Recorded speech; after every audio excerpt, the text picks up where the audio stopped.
Art Journey Portraits and Figures. The Best of Contemporary Drawing in Graphite, Pastel, and Colored Pencil. Edited by Rachel Rubin Wolfe. Contents. Foreword by Rachel Rubin Wolfe. The Artists: Susie Schultz, Edgar Gerrans, Eleanor Adam, Jonathan J. On, Carrie Alves, Jimmy Arroyo, Anna Bayan, Glenn Beasley, Holly Bedrosian, Candice Bohannan, Mandy Bicot, Jason Brady, John Brewer, Paul Brunel, Margaret Farrell Bruno, Amina Bulan, Lucy Bureau, Smetana Cameron, Connie Chadwell, Rextan Chadwick, Karen Clarkson, Naomi Deets, Michael DeVore, Cathy Adas, Robert Dozel, Alonso Dunn, Sharon Edwards, Sha Falchetti, Shauna Fannon, Judy Fob, Marina Fredman, Nate Gefk, Tanya Gant, Stephen Geertsen, Glenda Gle, David Gluck, Adriana Gidi, Linda Lucas Hardy, William Harrison, Thomas Patrick Heflin, Elizabeth Hood, W. F. Bill, James, Jonelle Joshua, Trisha Kaman, Charles Gilbert Kapsner, Kimia Casr, Emily Kearney Williams, Sally Baker Keller, Alisa Kachian, Kathleen Corn, Lauren Krawczyk, Y Fun, Fanny Coup, Suzanne Laro, George Loomis IV, Linda Lowry, Joe M Kekney, Carol E. Maltby, Michael H. Malta, Bob Manthe, Joe Marino, Maytel, Cindy McLean, Kelly Melos, Cheryl Tipton Metzger, Judy Mailer, Ted Michalowski, Ellen Milanich, Stephen Molyneux, Joseph Moniz, Jody Monroe, Winking and Laughing, C. Morale, Sharon Maroney, Angela Muellers, Bill Murko, Ramchandran Narayanan, Olga Nielsen, Yumi Overson, Chris Page, Sonam Patnaik, Carol Peebles, Claudia Post, Albert Ramos Cortez, Kason Rankin, Elizabeth Reed, Connie Lynn Riley, Gabrielle Koenig Ruiz, Patricia McMahon Rice, Robert, Bob, Rome, William Rose, Roger Schmidt, Mingfei Shi, Brian Smith, John P. Smolko, Levon Sterling, Catalin Studlick, Adaba Thibasum, Phyllis Pannet Taylor, Michelle Terry Hemlick, N.M. Trimble, Carol Tucker, Vanessa Turner, and Kraft Walker, John B. Wolf 3, Trilby Wood, Geary William Wooden, Danica Wright, Kevin West. Artist listings, about the editor, copyright. Foreword. By Rachel Rubin Wolfe, editor. At times, people ask me if it is difficult to select the work for Splash and Strokes of Genius. Yes, I find it is difficult if I let myself think about all of the hard work and hopes that have gone into each piece of art that I look at. So I have to do my best to focus on each painting or drawing simply as an art object. And, though I agonize over some decisions, generally the winners float to the top rather naturally as the process unfolds. Quite surprisingly, the number of my initial winner selections, before going through them again, is almost always right in the ballpark of what we need for the book. That is, until Strokes of Genius 6. While I was judging Strokes of Genius 6, I began to feel that I was selecting portraits way more than any other subject. As I went through the entries, I kept seeing terrific portrait work. At first I thought it would all even out in the end, but it didn't. Eventually, I stopped and divided the work I had moved to my Yes file into separate files for each genre. Indeed, I was right. I had perhaps 3 or more times as many portraits than any other genre, and I was not even finished looking at all of the entries. When all was said and done, I had way more portrait and figure drawings than I could fit into Stroke 6. But they were too good to just send to the No file. So I asked Northlight if we could publish these additional portraits and figures in some other way, and you are looking at the result. I put together a bunch of questions that the art itself raised in my mind, things I was curious about, and I am pleased as punch with the interesting and varied answers we got. I know many of our readers look only at the pictures, but go ahead and read the text, too. You may learn something new and valuable. Susie Schultz. What inspired you to draw this subject? I seek figures, faces that seem to be familiar with the tensions of life, whose beauty is a result of the scars born from the battles of life. and yet have victory, even if a crippled or limping one. Have you drawn this subject before? This is a model I have worked with a lot over the years and have done many paintings, drawings, and etchings of him. Which historical movements, periods, or artists inspire you? There is a drawing/painting of a bird's nest by Gustavo Iso. The drawing is very detailed, with only the lightest hint of color, and has a sense of mystery. I have been experimenting to get the same sense of detail and yet mystery in my drawings. For this piece, I did a drawing first, then varnished, then added a light oil wash. Edgar Gerrans. What inspired you to draw this subject? My drawings are the narratives of my friends and family. Are the subjects someone in your personal life? In spring 2013 I returned to Linesburg, Kansas, to continue the narrative of my first cousins, the Sepier family. The drawing is of my cousins David, Anita and Dana, from left to right. Dana is married to Doyle and their union is childless. Anita is divorced from her husband but has 3 children, Barry, Sarah and Brittany, who have all been taken in by Dana and Doyle following unsuccessful placement and abuse in foster homes. Anita and her brother David are visiting Dana and Doyle's porch, bathed in the drama of Anita's attempts to woo her children back. Anita and David, despite early talent and promise, have become victims of depression and substance abuse. The emotional loyalties and relationships change daily, if not hourly, with potential breakdowns and explosions held at bay by Dana and Doyle providing practicalities. Did you work from a photo, live sitter, or both? I work from a combination of photo references and life work. There is no substitute for working from life. How did you determine which medium to use in this piece? Charcoal is bold and fast. What does portrait painting teach us about life and art? My hope is that if someone facing a crisis saw one of my drawings, that they felt less alone in their pain. Eleanor Adam. What inspired you to draw this subject? The sitter is a fellow artist. A group of us portrait artists decided to paint and draw each other in an effort to explore the nature of contemporary portraiture. Painting each other is inspiring and cheap. When it was my turn to pose, I was struck by the intensity with which we artists study our subjects. Did you work from a photo, live sitter, or both? I work from life and photographs.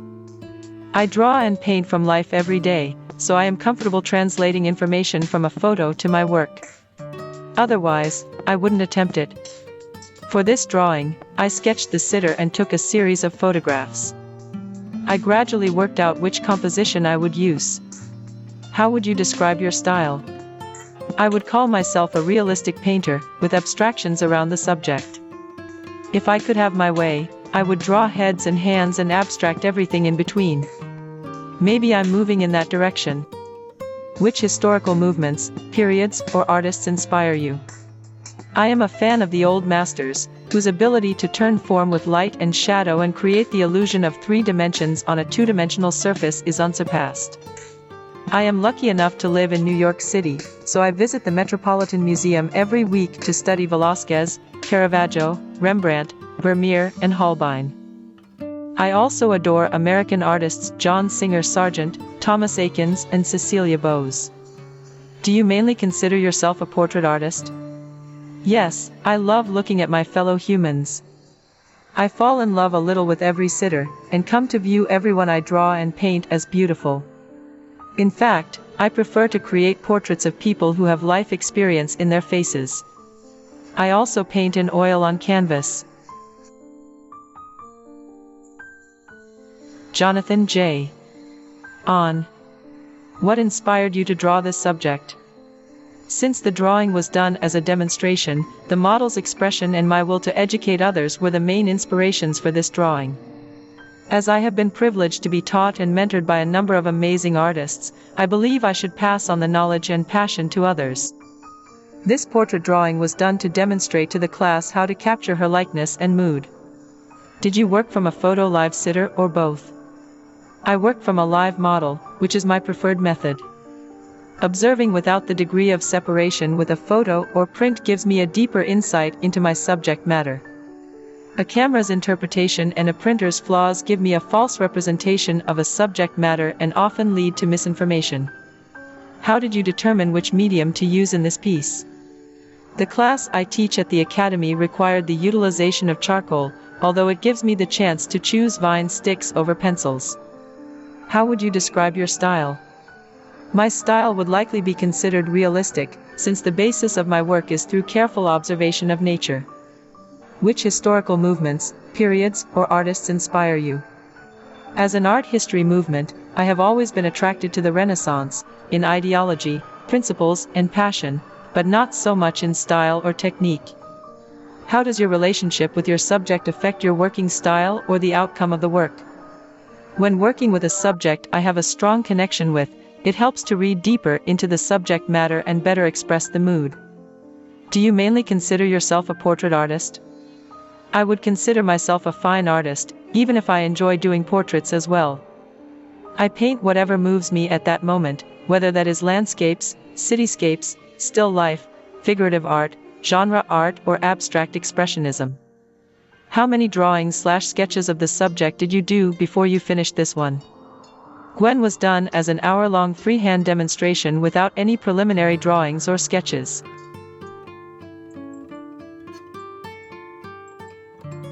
Carrie Alves. What inspired you to draw this subject? My passion and artistic interests have always been people, portraiture, and the human journey. This drawing is a preliminary drawing for a series called God Only Knows.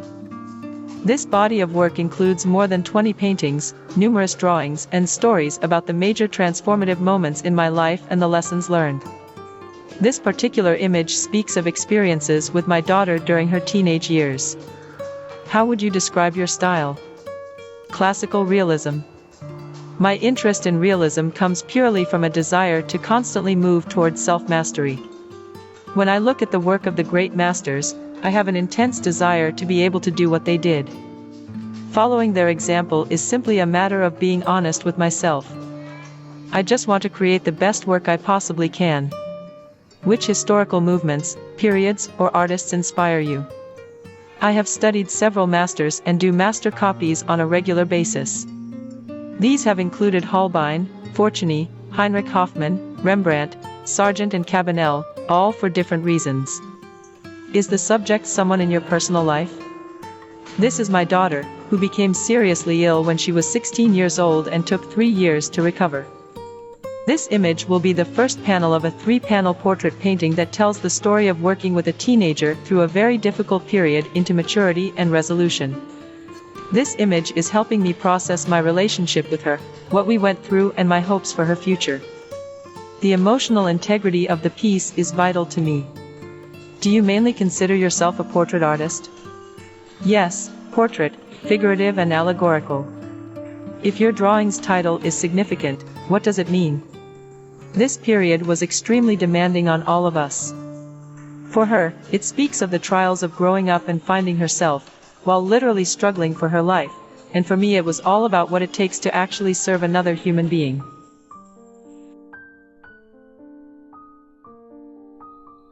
Jimmy Arroyo. Did you work from a photo, live sitter, or both? I worked from a photo reference that I took myself for a couple of reasons. Due to my schedule, I usually work very late hours, midnight or later. I also work very slow and feel if I have a live sitter, I will be rushed and not have the result I originally intended. How did you determine which medium to use in this piece? I usually work in black and white, so it's simply a choice of charcoal or graphite. When I want to work on a toned surface and have a looser overall look, I'll choose charcoal.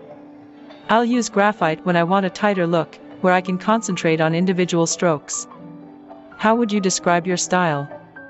I consider my work to be a combination of different styles. It's toward realistic with sometimes abstract elements in the background. This piece has an added touch of surrealism with the heart stitched into her chest with the pattern of the corset. Is the subject someone in your personal life? The sitter is a client from the tattoo shop that I work in. I tattooed a casket on her arm and thought she'd like the idea of posing for this. Peace. I described what I was planning, and she was interested and took it from there. Her name just happens to be Diane Hart. Do you mainly consider yourself a portrait artist? I would consider it more like informal portraits, where it's not about the sitter. It's more like role-playing, where the sitter plays the subject. I do try to get an accurate likeness, but sometimes it's about the sitter and sometimes it's about the artwork. How many drawings/sketches of the subject did you do before you finished this one? I usually began with quick doodles until I am content with an overall look. I then make a rough sketch closer to what I expected the finished drawing to be. After taking reference photos and finding one I'm satisfied with, I'll make one last clean sketch to confirm size, composition, and confidence to start the final drawing.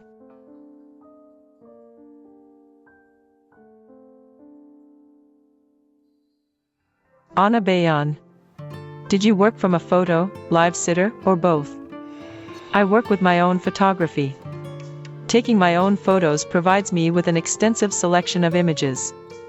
This allows me to create different effects and lighting conditions. How would you describe your style?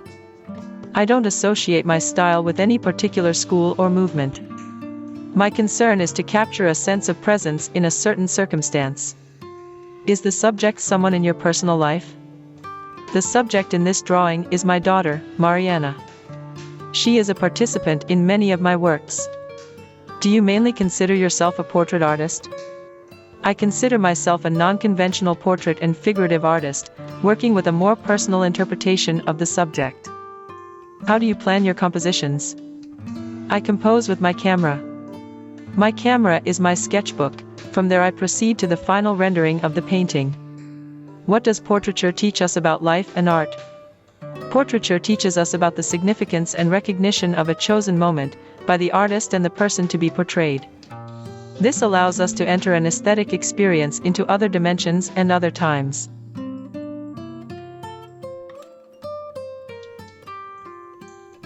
Glenn Beasley. Did you work from a photo, live sitter, or both? The portrait was from an old black and white photo of Mrs. Cry from the 1940s. Working with old photos is a challenge at best compared to working from life or a modern digital image. You are at the mercy of the condition and lighting of the reference material with only a few practical options. Yet the reward is great when you show the completed work to a loved one and their look of joy goes beyond what words can express. How did you determine which medium to use in this piece? I began the work as a carbon pencil and charcoal drawing, but as it progressed I decided to blend with the charcoal some pastel tints to give it a vintage look. How would you describe your style? Realism best describes my work, although I admire many different styles. Which historical movements, periods, or artists inspire you? I am inspired by many different periods, from the Dutch masters, 19th century academic, to the illustrative geniuses of the 20th century of Rockwell and Loomis. I try to gain knowledge from all, including the new contemporary realist artists working today, and use what I learn in my own work. Is the subject someone in your personal life? The subject was my wife Karen's mother, Marlene Cry. Do you mainly consider yourself a portrait artist? My first love in art was portraiture. While I enjoy doing still lives, landscapes and florals, I find scenes that are based around people much more interesting. How many drawings/sketches of the subject did you do before you finished this one? This was a first take from start to finish. What does portraiture teach us about life and art? Each time I do a portrait I find myself connecting with that individual even if they are no longer with us or I never met them. Each face is unique, and when you spend enough time with that image you will find something about that person's character that only a good portrait can express.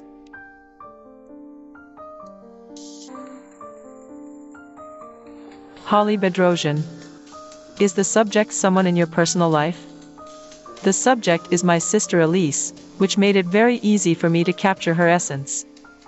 I know her very well, which helped me to decide which pose worked best and what information to use and discard from the photo references. I wanted to draw an honest, realistic portrait of her. How does your relationship with your subject affect your working style or the outcome of the work? My sister is a free-spirited individual, reflected in her hairstyle and clothing and the simplicity in this portrait design. It made sense to keep the shirt and background relatively simple and rough, but I wanted to show a bit more of her style and the complexity of her head scarf. Did you work from a photo, live sitter, or both? I generally work from photos I take, but I typically take hundreds of photos and spend a good deal of time with the subject so I really understand their character.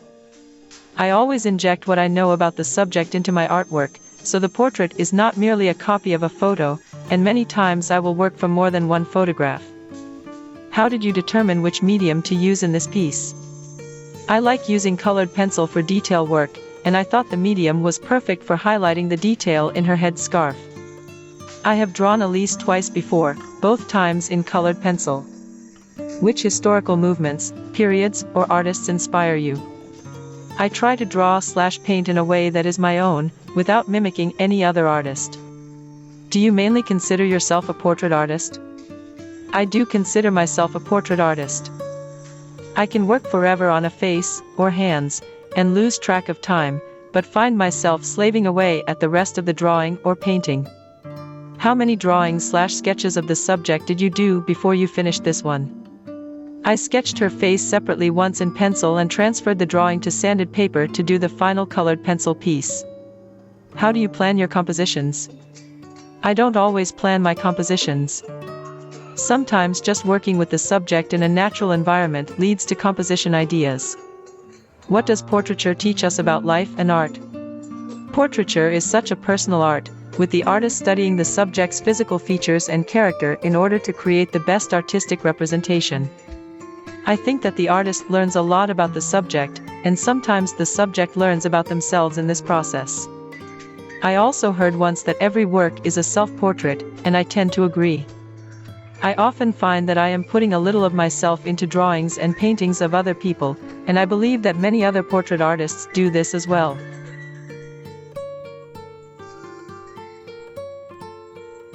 Candice Bohannan. What inspired you to draw this subject?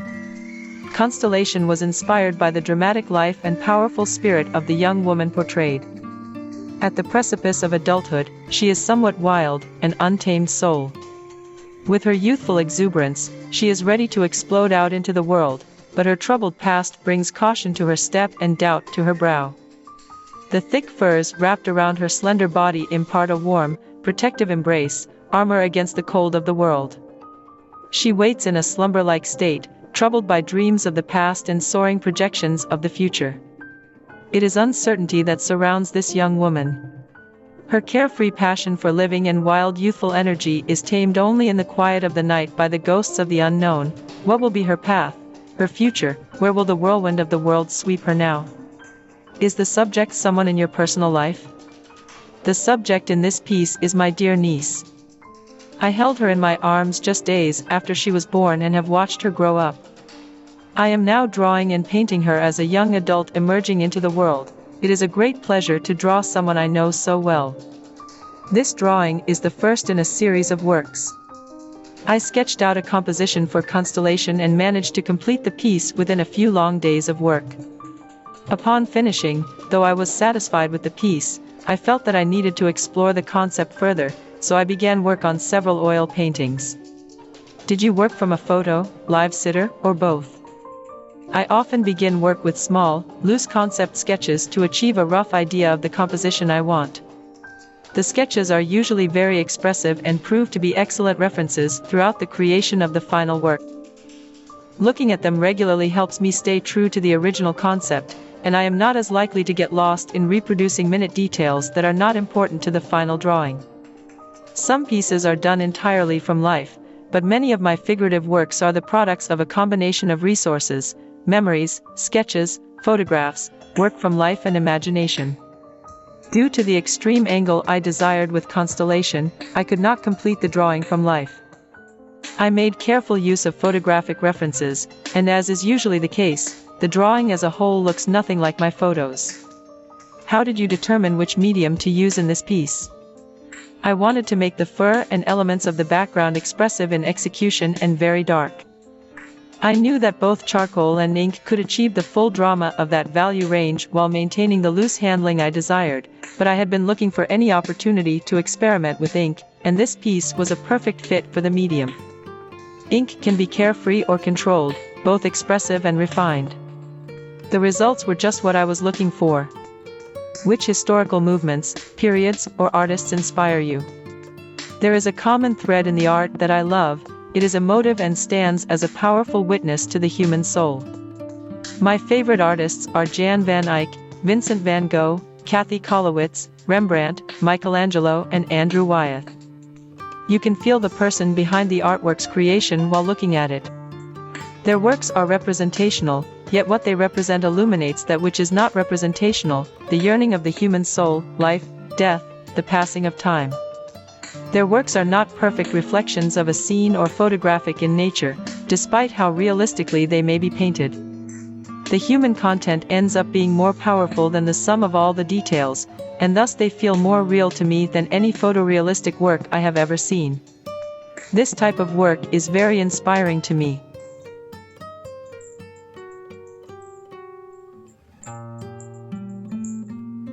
Mandy Bicot. What inspired you to draw this subject? Is the subject someone in your personal life?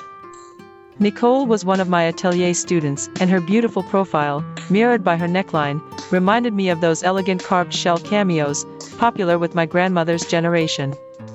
In my atelier, I spend many hours with each of my students, and during the course of explaining proportion and structure, I will often reference a particular student's defining features. So I find myself scrutinizing profiles, hairlines, bone structure, planar definitions, and further looking into what gives each face its particular characteristics and unique beauty. There are some faces, such as Nicole's, which I find myself compelled to capture, hoping to share what I saw with a wider public and for posterity. Did you work from a photo, live sitter, or both? I worked with Nicole from life, over the course of close to 20 hours. Her hair was ever-changing and posed the highest level of difficulty and intricacy I had encountered to date. How did you determine which medium to use in this piece? Taking a cue from my subject, Nicole's fairness and youth made me choose to use a cast of entirely H pencils for her portrait. How would you describe your style? I am a classical realist artist and work to capture the essence of what is true and real before me, combining this with my own ideal of beauty.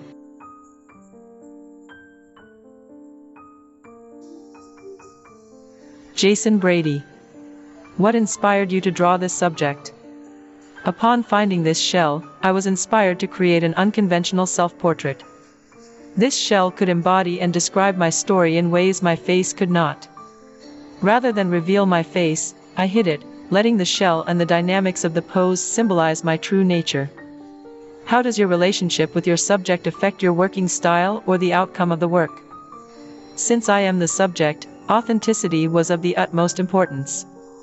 One meaning of this drawing is my experience of having to endure unceasing tinnitus. To communicate this personal symbolism was hidden within the drawing. The spiral shell represents the cochlea of the inner ear and that eternal sound.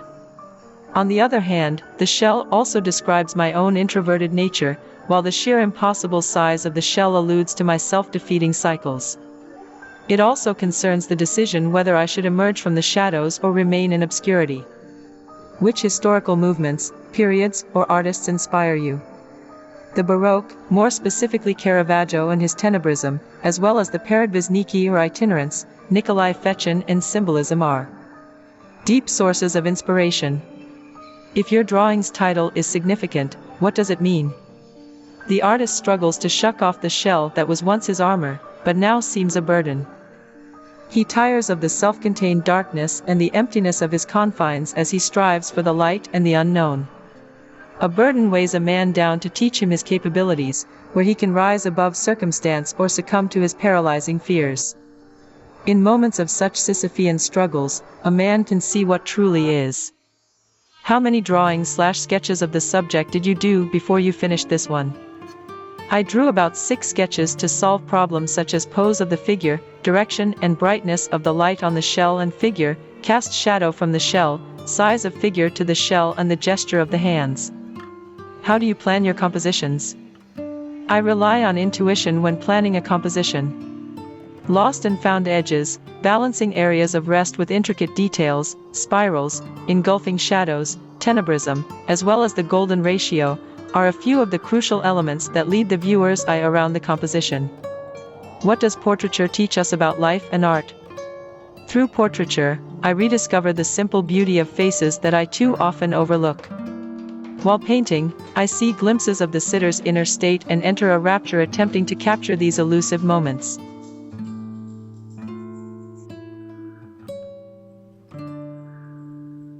John Brewer. Did you work from a photo, live sitter, or both? I based my triple self-portrait on Norman Rockwell's triple self-portrait. How did you determine which medium to use in this piece? I wanted a medium that would give me a chance to cover my mistakes. How would you describe your style? I think of myself as an impressionist. Which historical movements, periods, or artists inspire you?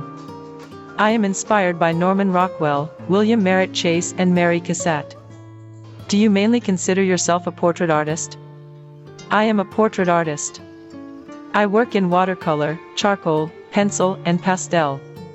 How many drawings/sketches of the subject did you do before you finished this one? Just one. How do you plan your compositions? I don't really plan my compositions. For me, I find that composition just happens. What does portraiture teach us about life and art? Portraiture, and this portraiture in particular, teaches me that I can laugh at my mistakes, move on, and then keep improving.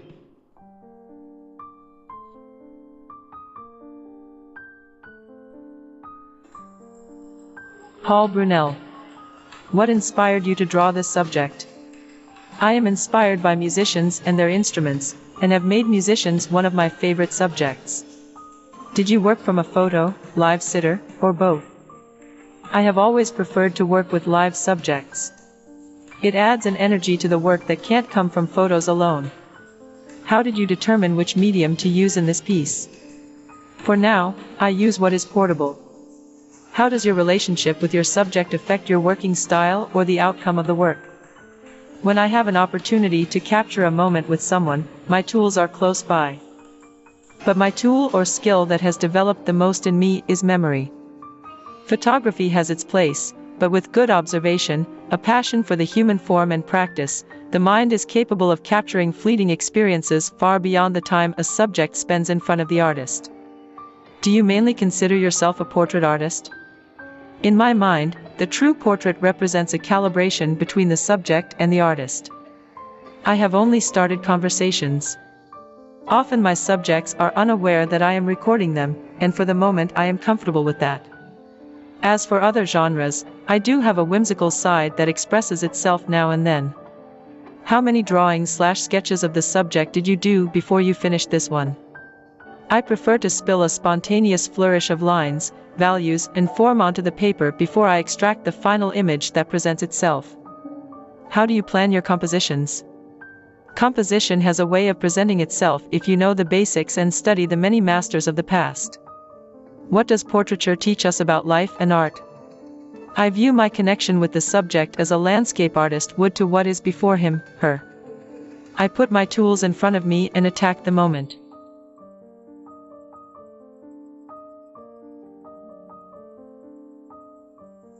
Margaret Bruno. What inspired you to draw this subject? We sometimes discover our subjects in unlikely places, as was the case with Ivy. I was awaiting my appointment in the hair salon at which Ivy's mother is a stylist. Ivy had been dropped off to meet her after a dance lesson. Ivy was dancing and flitting about near to where I was seated. Her dark wayward tendrils of hair and her porcelain skin brought to mind the Renaissance era of painting, and there was something enchanting going on behind her bright eyes. I could not resist taking this opportunity and asked her mother if I could draw her portrait. Did you work from a photo, live sitter, or both? My preference is to work from a live sitter. When working with children, I've learned that they do not often have the patience to sit for long stretches. To compensate, I always try to have the model sit for a live session, in order to capture his or her true colors and aura, but I do take reference photos to finish the final piece. I feel that my years of experience working from life still reflect in my final work, when out of necessity I reference a photo, as was the case with Ivy. How did you determine which medium to use in this piece? Conti crayons are a medium I have used continually throughout my career. On first seeing Ivy, I envisioned her portrait in this classic medium, although I would also like to paint her portrait in oils or pastels, to explore her poetic qualities in more depth. How does your relationship with your subject affect your working style or the outcome of the work? I have found throughout my career that the final piece has more character and meaning if either I know the subject well or have had the opportunity to become more familiar. Do you mainly consider yourself a portrait artist? Although I work in many genres, painting or drawing people is what, as a young girl, struck my inner spark to become an artist. It excites me to see a certain expression or feeling emitted, or the way color and light are dancing across a person. It can be challenging and frustrating, but it is also rewarding and fun. How do you plan your compositions? Quick sketches and/or composition studies before starting a final loosens me up and awakens my brain. Most importantly, I try to have a clear vision of my final before I start the final process. The vision might change as I am exploring, and I have to be open to that. I used this process with Ivy's portrait. I did not want to overdraw this portrait. Knowing what to put in and what not to put in, but still not oversimplify, was instrumental. Knowing when to stop always becomes a difficult inner argument. What does portraiture teach us about life and art? Portrait paintings are similar to a good book. There is a story there, not only about the subject, but also about the artist. How the artist conveys the story is just as intriguing as the people within the painting. Our journey through life is a constant interaction with others. Art allows us to share that journey.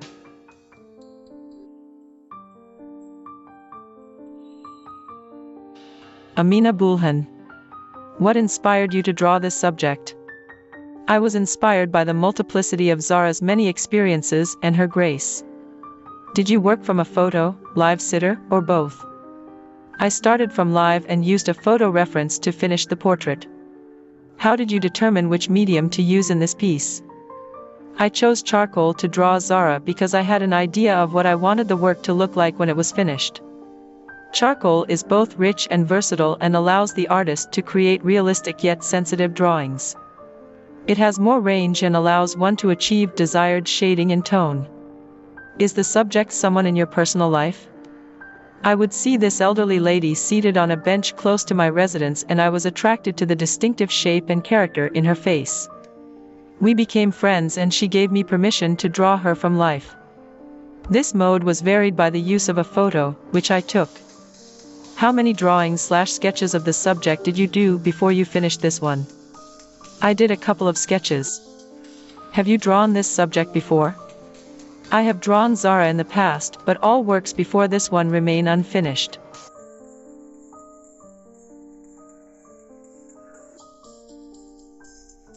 Lucy Bureau. What inspired you to draw this subject? I was inspired by the challenge of drawing this portrait on a large canvas. The challenge was in the details that were involved. Working in small areas for hours at a time to accomplish something bigger is a great accomplishment for me. Upon finishing this drawing, I realized how my eraser had been used as a tool as much as my pencil had. It was just a good reminder of how negative space is as important as the drawing itself. Did you work from a photo, live sitter, or both? I worked from a photo. Mexican photographer Julio Velasco was kind enough to give me permission to use his photo. I felt he had captured the essence of this woman's life and I wanted to recreate that feeling. He was also kind enough to give me a brief story of this woman's life, which made me that more connected to this subject. How would you describe your style? Whatever subject I may use, I love the realistic aspect of drawing. I love how a certain line or shadow will make a drawing come to life. If your drawing's title is significant, what does it mean? I was drawn to this subject because of this woman's presence and the story that seemed to live in her eyes. I had this drawing in process for a year while working on other projects and it seemed appropriate to title this piece In Her Presence because to some extent, I did feel her presence in my home. How many drawings/sketches of the subject did you do before you finished this one? I drew a small portion of the eyes to see how well white charcoal would work on the board I chose. I also wanted to get an idea of what I was getting myself into. I then started the finished piece.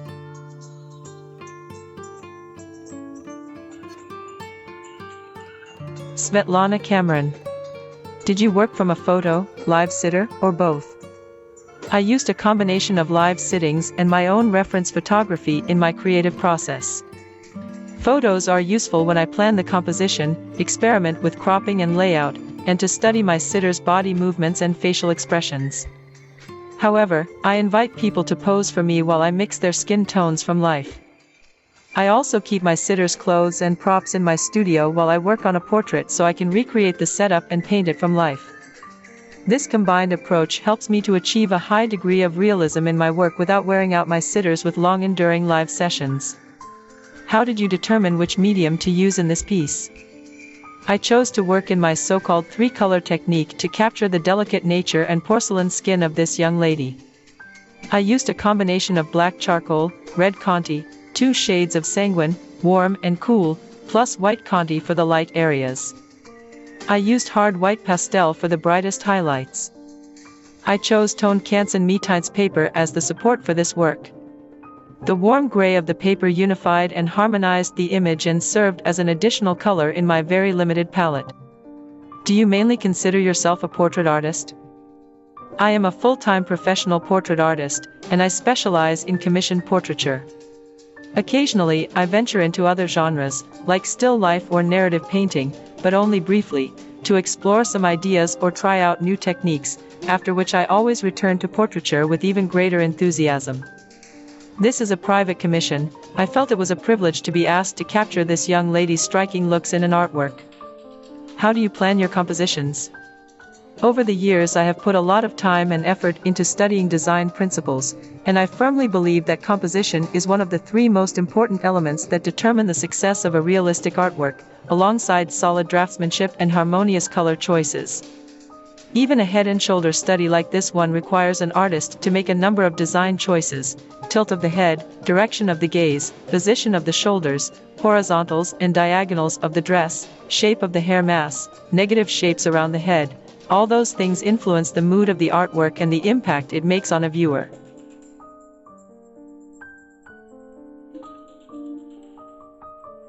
Connie Chadwell. What inspired you to draw this subject? I am attracted to the emotion and intensity of flamenco. The staccato rhythmic stamping of the feet, plus the dramatic positions of the dancer's hands and body fascinate me, and the guitar, the plaintive song, wonderful. Did you work from a photo, live sitter, or both? I have drawn probably hundreds of flamenco dancers over the years. Originally, I did quick sketches from life that were completed in my studio, but now I mostly work from memory, as I did with this drawing, and always with flamenco music playing as I draw. I think drawing from memory allows me to take chances and be freer than if I were working from the live model. How did you determine which medium to use for this piece? Using a very thin balsa dowel with ink gives a loose and lively drawing, and provides opportunities for happy accidents. This method is one of my favorites for capturing the energy of dancers. Do you mainly consider yourself a portrait artist? Although I draw and paint portraits, I think of myself as primarily a figurative artist, portraying not just the face but also the expressiveness of the figure. How does your relationship with your subject affect your working style or the outcome of the work? I hope my admiration for flamenco is reflected in my work. If your drawing's title is significant, what does it mean? Well, flamenco done in ink, I just couldn't resist.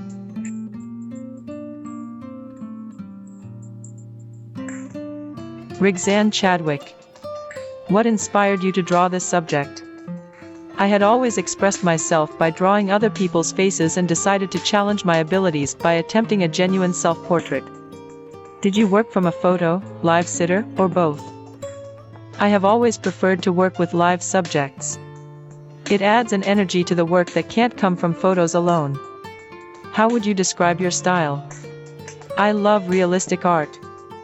I have always strived to make my art as authentic to reality as my abilities permit. How does your relationship with your subject affect your working style or the outcome of the work? I think knowing your subject intimately gives the work a depth of emotion that it might not achieve otherwise. It also gives the artist a much more meaningful experience during the creation of the work. Personally, knowing your subject can invoke memories, feelings, and ideas that can then be incorporated into the work. What does portraiture teach us about life and art? The adage, "A picture is worth 1,000 words," is never more true than with portrait art. A person's whole life can be seen on their face. Every emotion and thought, from the highest positive to the darkest negative, is mostly expressed there. Portrait art teaches us to observe and not just see a face. Physically, what may be considered ugly can suddenly be made to seem beautiful. Fleeting emotions that may have been missed in real life are captured permanently. Portrait art gives a voice to feelings. An artist needs self-discipline, patience, and a developed eye for detail to capture all the nuances of a face. Skills that are learned to create a portrait and the ability to know what to add or eliminate are beneficial not only to our art but in our daily lives as well.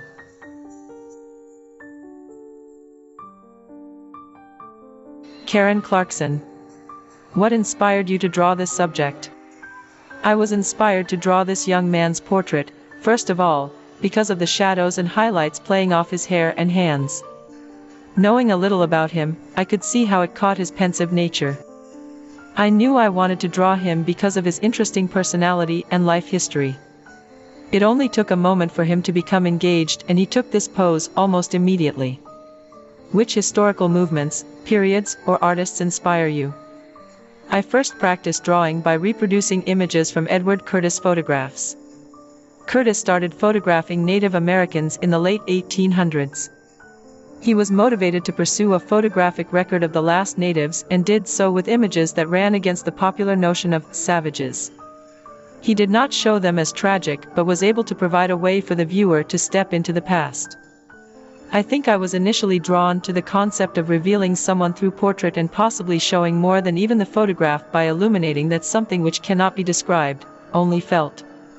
I taught myself to draw by looking at his photos and attempting to reproduce them in this way. Do you mainly consider yourself a portrait artist? I do consider myself a portrait artist because from my earliest memories I have always been interested in drawing people. I remember getting in trouble when I was very young for drawing a stick figure in my mother's Bible. I would draw in school all the time, when I wasn't supposed to, and often had to stay after because I was caught. I have also painted landscapes and animals, but to me they do not give the same satisfaction. I think I am really trying to discover something about myself when I identify with my subject. And come to think of it, I think I always do. If your drawing's title is significant, what does it mean? Ambiguity, I feel it all the time. How to make that really important decision? From the darkness looking into the light, from the light looking back into the darkness. My decision can vary just as light and shadow flicker across a face. I see something illuminating 1 minute and the next it has left me. How can I grasp it, communicate it? I felt one with the subject at that moment and greatly desired to document that moment of indecision. How do you plan your compositions? My compositions start as soon as I feel the urge to create. The subject must ignite a spark compelling me to drop everything I am doing.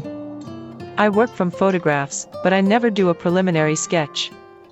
I never plan my work. I let it happen. I have rarely ever abandoned a drawing and started over. I see it through to the end. The satisfaction is in the doing, but the reward is communicating through my work. What does portraiture teach us about life and art? Creating a portrait is like meeting someone for the first time. You pay attention to the subtle clues and try to stay true. But what I find intriguing about the satisfaction that comes from drawing a portrait does not depend on how faithfully you have imitated the subject, but how well you have revealed it. Because in revealing the subject, you have also revealed yourself. The portrait must show more than the person, it must also ring true to the viewer. As a portrait artist, this is my greatest goal and longing. Maybe one day I will accomplish it, but until then each face holds a unique opportunity.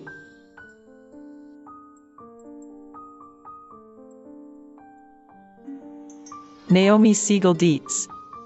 What inspired you to draw this subject? Since 2002 I've drawn an annual portrait of my daughters for my holiday cards. It began when I'd only been drawing for a couple of years and felt that I'd made enough progress to bring a real project into the world. These portraits hang around the house, mapping not just my own artistic improvement, but my daughter's growth and developing relationship with each other. Did you work from a photo, live sitter, or both? It's a mix. I try to start with life, take photos, and work from there. No one has the time to sit for the time it takes to create a deep drawing. I run a weekly life drawing group at the Oregon Society of Artists, and that informs every minute at the easel. My portrait skills depend on it. Which historical movements, periods, or artists inspire you? Robert Liberace, Xiaoming Wu, Main Situ, Rembrandt, Vermeer. Nikolai Fechin, Robert Schmid, and Casey Baugh inspired me to pull my drawing subtractively out of an abstract background, using erasers as well as drawing materials, to essentially sculpt the form. The background, stain, deepens the underlying texture, especially in the skin. How does your relationship with your subject affect your working style or the outcome of the work? I definitely have more freedom drawing my daughters than I do with others. I know them so well and have so much to say about them. However, I find that my relationship to other subjects changes as I draw them. You can't explore every inch of a person's face without feeling more intimate in the end. I'm always talking to my drawings, come alive, come alive. Do you mainly consider yourself a portrait artist? The face is what draws me in, if you'll pardon the pun, but I love the whole figure. That said, inanimate objects can be seen as portrait subjects themselves. After all, people wear clothes, sit on chairs, hold flower pots and baseball bats. You have to bring all of it to life. How do you plan your compositions? I should use a system, but most often work intuitively, with a few basic principles such as the rule of thirds in mind. Value distribution, cropping, gesture and other techniques all help. Here I made only one major change, as the girls spontaneously adopted an American Gothic pose with emotional harmony, graphical balance and humor. The dark hair and complexity of the scarf and flower pot balance the relative simplicity of the figure in front, with the bat adding weight and visual flow. What does portraiture teach us about life and art? The basis of portraiture is gesture and caricature. I've always felt that portraits represent an expressive approach to people watching that gives the artist leave to establish intimacy without touching, empathy without knowing everything and the privilege of revealing things the subject wouldn't know about him/herself. It is truly awe-inspiring that your creation will be personally treasured forever.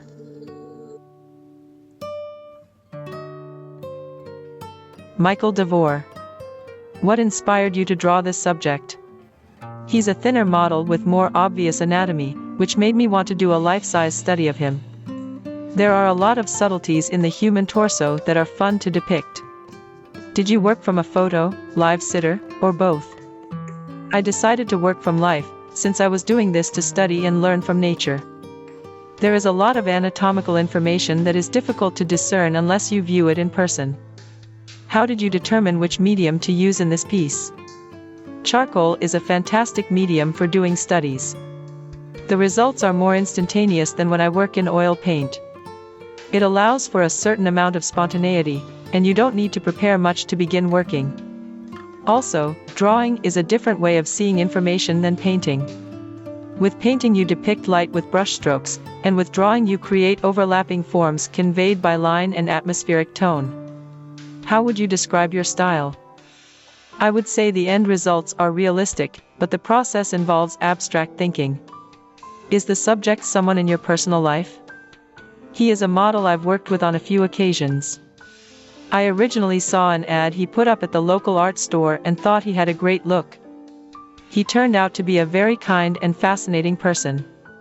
I always enjoy working with him and the conversations that we have. This was the only time I have ever drawn him, although I have painted him many times. How does your relationship with your subject affect your working style or the outcome of the work? I suppose if I like my model, I'm willing to have them back enough times to finish the project. I'm not sure how much getting to know my subject affects the final product. I think I tend to project my own ideas of what I want onto the subject. Do you mainly consider yourself a portrait artist? My favorite thing to do is narrative and genre painting. I do enjoy portraits, but I like to tell a story when I can.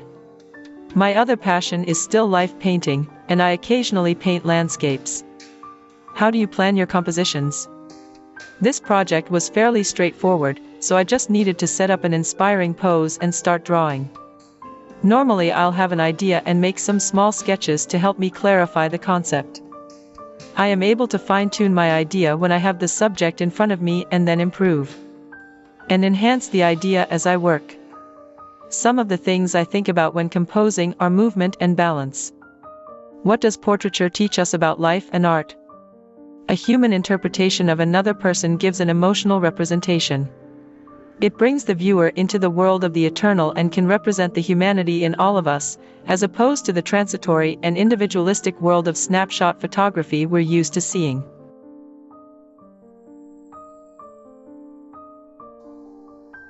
Cathy Adas. What inspired you to draw this subject? Well, it's a self-portrait, so the subject was easy to come by.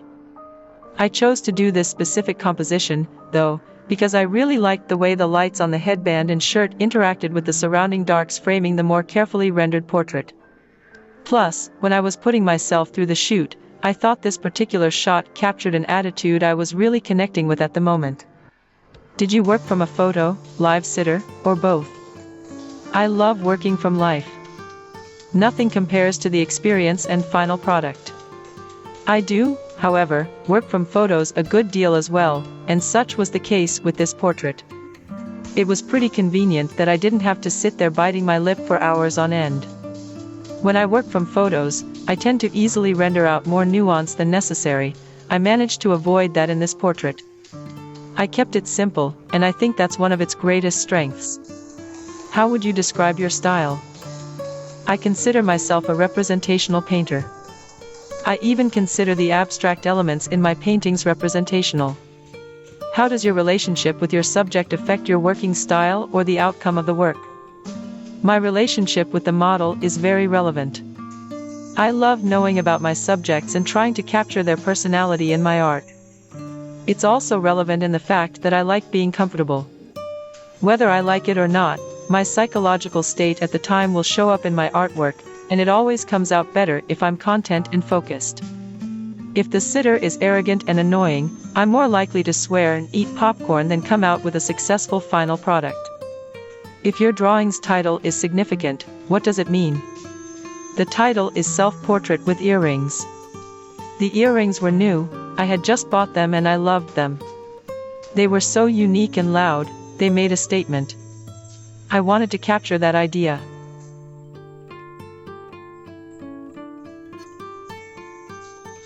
Robert Dozel.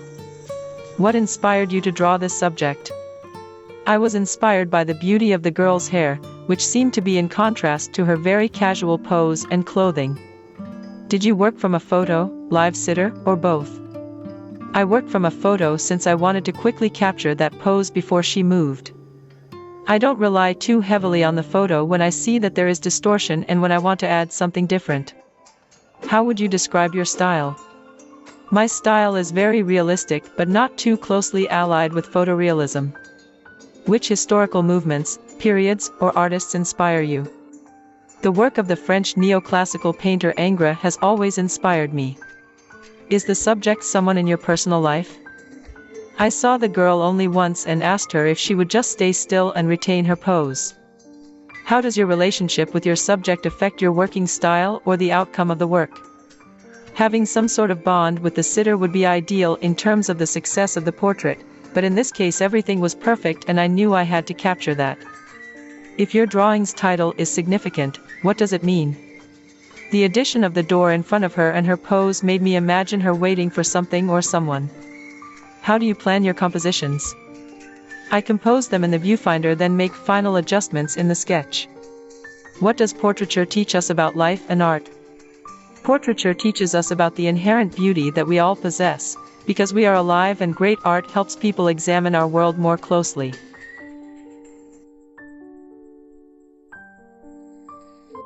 Alonso Dunn. Did you work from a photo, live sitter, or both? Working from both is preferable.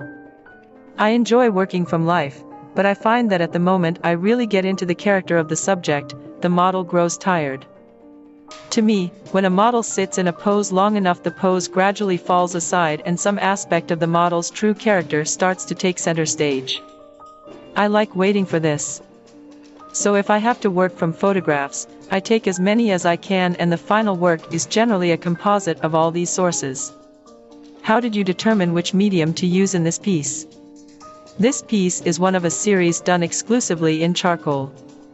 There is an expressive power unique to charcoal because it allows an extensive range of values from the deepest and most penetrating blacks to the softest and most ethereal lights, while enabling you to be gestural, tight, or both. Which historical movements, periods, or artists inspire you? I just love seeing portraits that show a deep exploration of the psychology and character of the subject, regardless of artist, medium, or era. How does your relationship with your subject affect your working style or the outcome of the work? I enjoy drawing just about anyone, but there is something particularly exciting about doing portraits of people I think I know well. And it's because I find it fascinating to capture something about them I've never seen before. It's like finding a hidden treasure and bringing it to light. Do you mainly consider yourself a portrait artist? Yes and no. I understand that some labels are inevitable for the sake of convenience and order, so I would most likely consider myself a figurative artist first, because the figure is the primary visual language of my work, whether abstract or representational, or both. If your drawing's title is significant, what does it mean? In this series of charcoal portraits, each title has a reference to color, which initiates an interactive dialogue with the piece.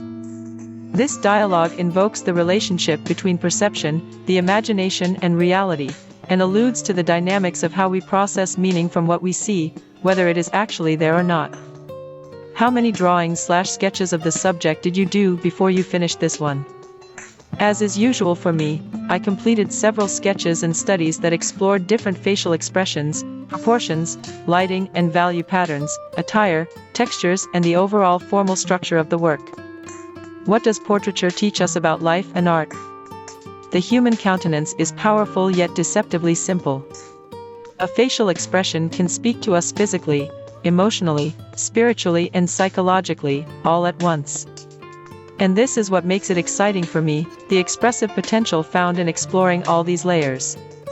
We can see the human experience with all its joys and pains, strengths and fears, hopes and regrets, all in one face. It's pure magic.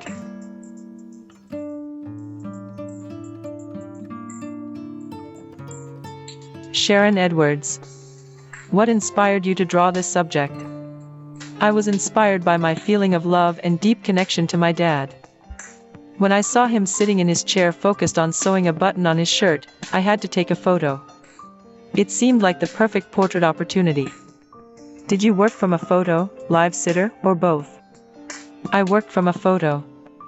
I prefer photographs to live models because I like to capture a candid view as opposed to a fixed pose.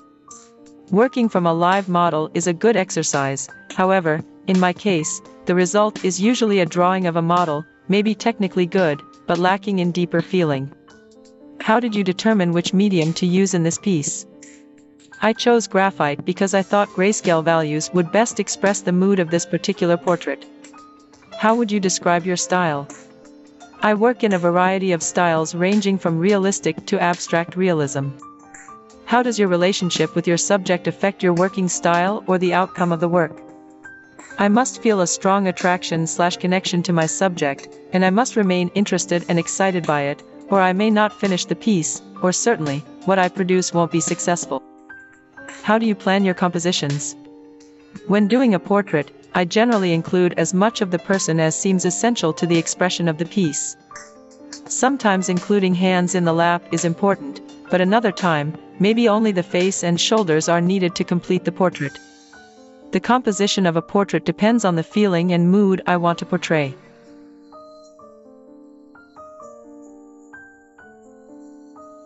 Sha Falchetti.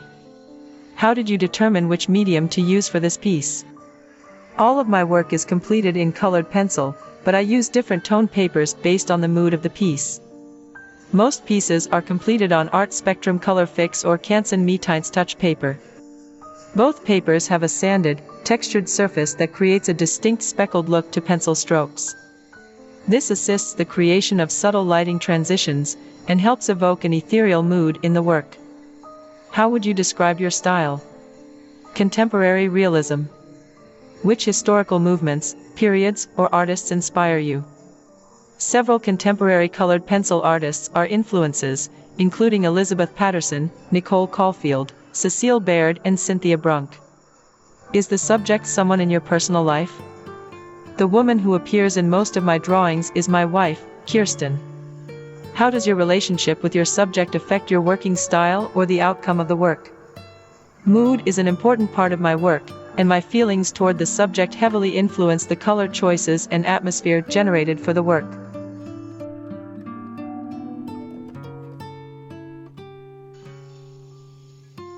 Shauna Fannon. What inspired you to draw this subject? This painting was adapted from a sketch I did in high school. I was going through my old sketchbooks one day and came across it, and I just knew I had to paint it. Did you work from a photo, live sitter, or both? I used a photograph as reference, but the piece was mostly done from imagination. How did you determine which medium to use in this piece? I wanted to do this piece in a dimensional medium, and so I chose acrylic. The surface was first built up with tissue paper and matte gel, and then painted over with acrylic.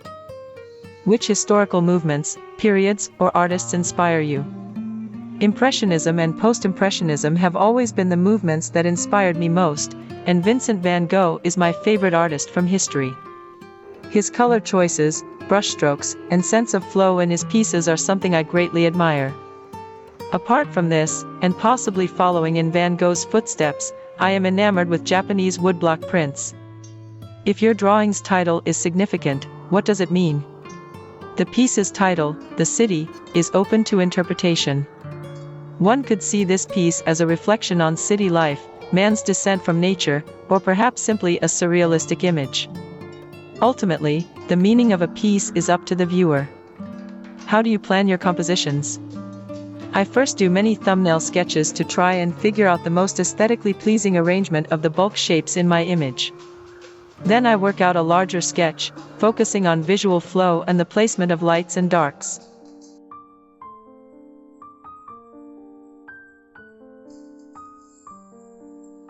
Judy Farrow Balance.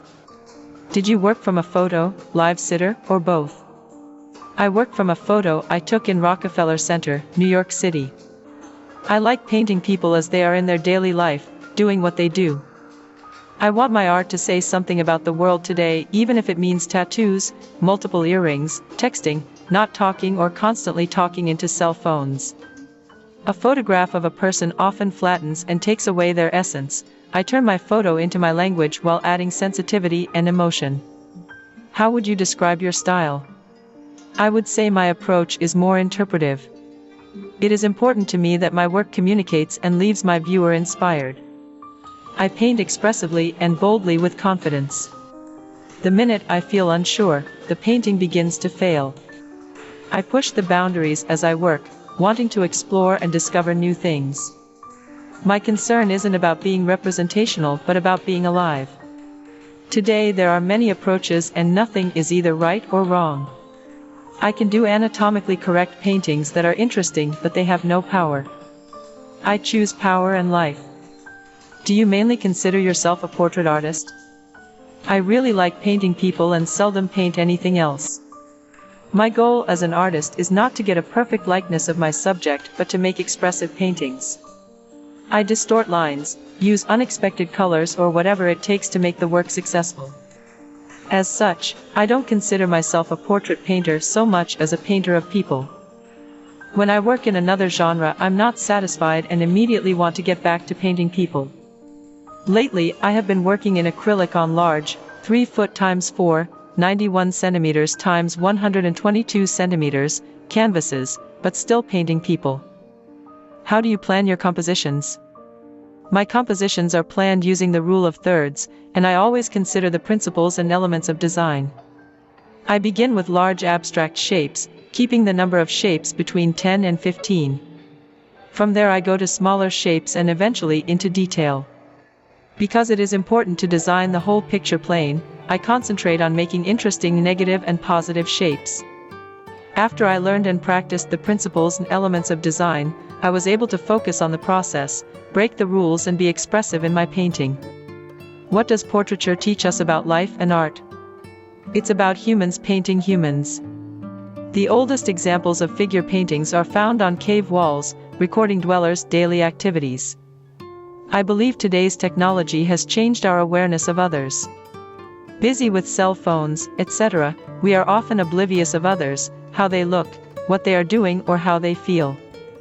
As a people painter, I look at the world around me and want to express what I see and hope those who view my art take notice. I want my work to tell a story about life today, inspire others, and leave an understanding of today's world.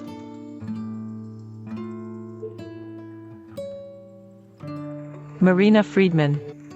What inspired you to draw this subject?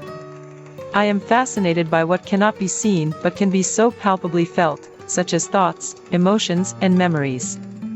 My drawings become metaphors for my own states of mind and representations of the surreal experiences of being human. In this drawing I wanted to create an ambiguity that causes the viewer to, at first glance, question what they see, to create an illusion of distortion, even though the figure itself is not distorted. It is a reflection on the distortion of our own self-image and on our perceived images of others. Did you work from a photo, live sitter, or both? I worked from life, photography, and memory. Working from life allowed me to experiment with and adjust the pose, while photography provided an opportunity to work uninterrupted for extended periods of time. This helps me enter a meditative frame of mind. I also occasionally drew from memory. Working representationally can seduce you into creating a more convincing illusion of what is in front of you, instead of focusing on communicating your intended idea. I find that working from memory reminds me of my original intent and helps distance myself from my reference. Do any historical movements, periods, or artists inspire you? My artistic influences vary from month to month. I constantly seek out new inspiration and am just as influenced by the old drawing masters as by many of today's contemporary artists working in various media. As far as historical movements go, Romanticism and minimalism have influenced my work. How did you determine which medium to use in this piece? I used a combination of vine, willow, compressed and white charcoal pencils to create this drawing. Charcoal is by far my favorite drawing medium. I find the myriad of textures and subtle temperature variations created by mixing it with white to be incredibly beautiful. If we observe closely, there is diversity and depth in what is often perceived as simply gray. I use charcoal in an attempt to create drawings that reward the viewer for looking attentively. The process of charcoal drawing can also be very enjoyable. The gradual method of layering and slowly building up the image transforms drawing into a meditation. Do you mainly consider yourself a portrait artist? I don't consider myself a portrait artist. My work is not so much an exploration of specific people as it is about what it means to be human, what is reality and the surreality of our existence. I rarely draw people and focus on depicting interior spaces in which I have lived. Aside from drawings, I also create mixed media abstract paintings, sculptures and installations, all of which are activated by light.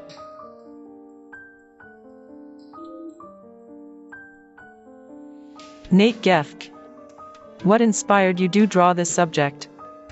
I was looking at some of Titian's black chalk studies, and I was really excited about his value scale. His darks were exceptionally dark, with almost no information in the shadow mass. I decided I wanted to incorporate that into my work. Did you work from a photo, live sitter, or both? For this drawing, I worked from a live model.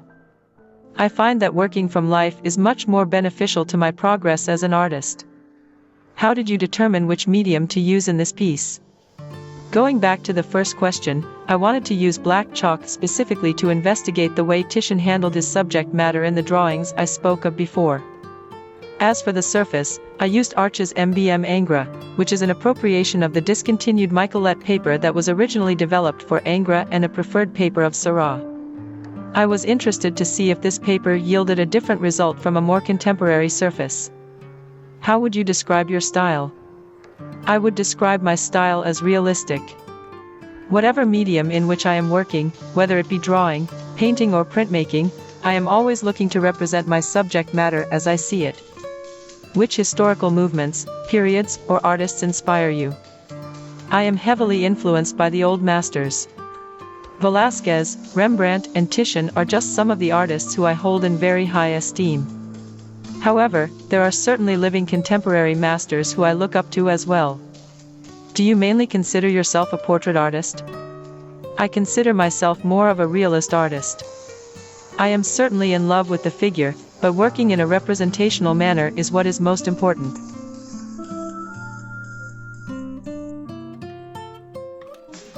Tanya Gant. What inspired you to draw this subject? I met Dorothy while visiting our mutual friends and was immediately taken with her gentle personality and timeless beauty. She was sitting by a window, bathed in the mid-morning sun, and I knew right away it would make a wonderful drawing. Did you work from a photo, live sitter, or both? I always work from photographs. Whether I work with colored pencils or graphite, the process is very long and slow and makes it impossible to use live models. Since the subjects of my drawings are my friends and family members, the photo sessions are usually spontaneous and short. That forces me to get the right photo, with a composition already mapped out, the very first time. How did you determine which medium to use in this piece? The scene in Dorothy reminded me of the old masters. I loved the dramatic light and muted colors, and I knew the right medium for it would be colored pencils. Which historical movements, periods, or artists inspire you? I love 19th century art, specifically the work of the English painter and sculptor Frederick Leighton. I also admire the work of the contemporary realist artist Justin Balliet, whose style and technique are unsurpassed. How do you plan your compositions? I usually don't plan my compositions, I prefer they happen naturally, which is why I always have my camera at the ready. After I take my photos, I decide which compositional elements to keep and which ones to get rid of in order to create a compelling work of art. I like to keep my compositions simple, using as few distracting components as possible.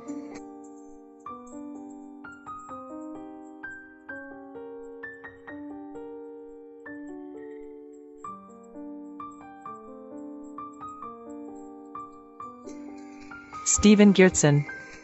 What inspired you to draw this subject? I love my family and frequently use them as models. I was painting a work of my youngest daughter, and she fell asleep in her high chair during a break. I grabbed a piece of paper and some chalk and did this quick drawing of her. I have done many drawings and paintings of my daughter. She has been an interested, reliable, and faithful model. Did you work from a photo, live sitter, or both? I did this from life, as I do for all of my genre work. How did you determine which medium to use in this piece? I like to use chalk because it is attractive and easy to work with. The only drawback is the difficulty making corrections. You can work quickly, but need to be careful and accurate. How would you describe your style? I like to call myself a naturalist or traditional artist. I am not a realist because I alter what I see for the sake of expression. However, as a former president of the American Society of Classical Realism, I am often referred to as a classical realist. Which historical movements, periods, or artists inspire you? I admire innumerable artists of the past. I want my paintings to combine the color and beauty of the visible world with the drawing and form of the 19th century French academic painters.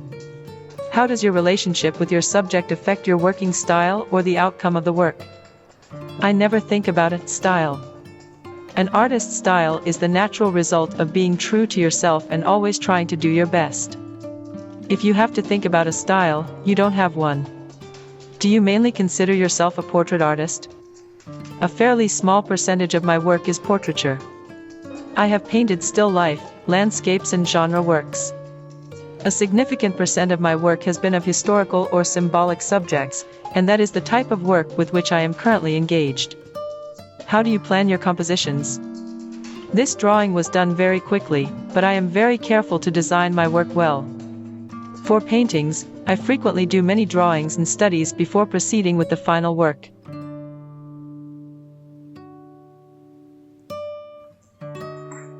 Glenda Gle. What inspired you to draw this subject?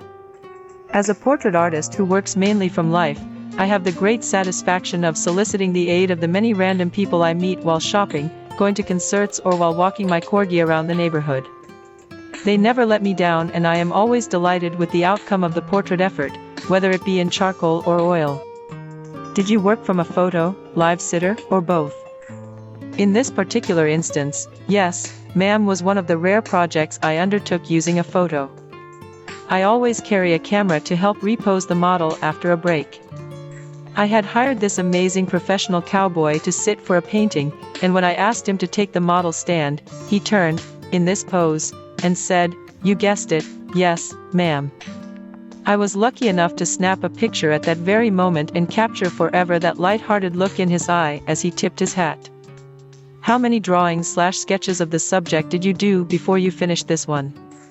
Although I did an oil sketch that night, I had more fun capturing the many textures he was wearing in black and white charcoal later in my studio. Even if my style in oil differs from subject to subject, I remain representational in both oil and charcoal. It just feels so good to interpret a subject creatively, yet remain true to the nature of the person or object I am painting. What does portraiture teach us about life and art? I feel, as portrait artists, our responsibility is to illuminate truth, to capture it in the many faces we have the honor to paint, to create beauty that lifts and elevates the viewer. Each face has a story to tell. We are the biographers of this generation.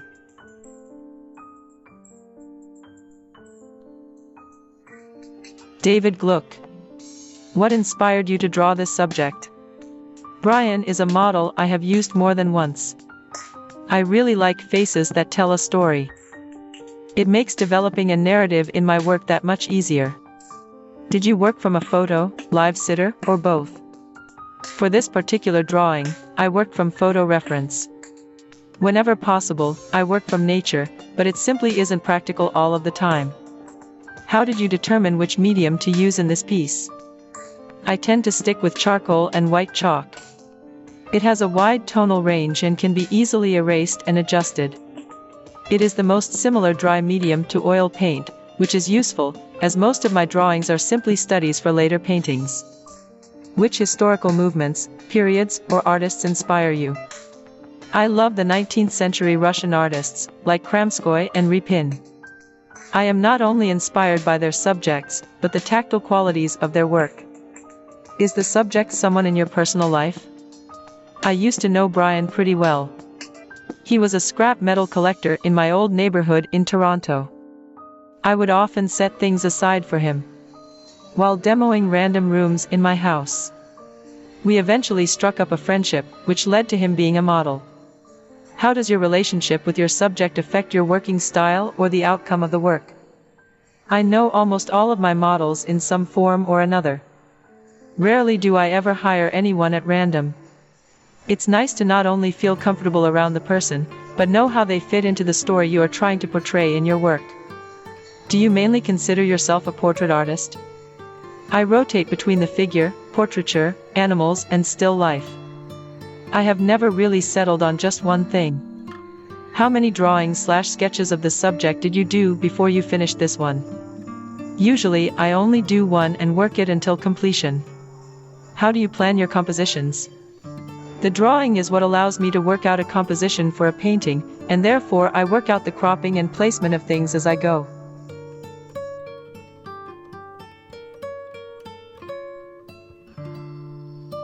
Adriana Gidi. What inspired you to draw this subject? When I did a watercolor painting of Doug's brother's dog, Maddie, Doug is the young man in the drawing. Doug loved it so much he wanted a portrait of himself. Doug had just joined the army, and he posted a photo of himself on Facebook in uniform doing flying exercises. The varying degree of values and the fact that his eyes were hidden behind dark glasses challenged me to bring his personality to life. Did you work from a photo, live sitter, or both? Since Doug was doing his training in Hawaii, and I live in California, posing and sketching from life would be a little difficult, so I worked from the photo and some other photos he posted so I could get a sense of his personality. I met him a couple of times years ago, but very quick visits. I work from photos quite a bit just because the people I choose as subjects are either very busy or they live out of town. My boyfriend and animals are subjects for many of my paintings and drawings, so it's a bit easier to do some quick sketches from life along with the photos.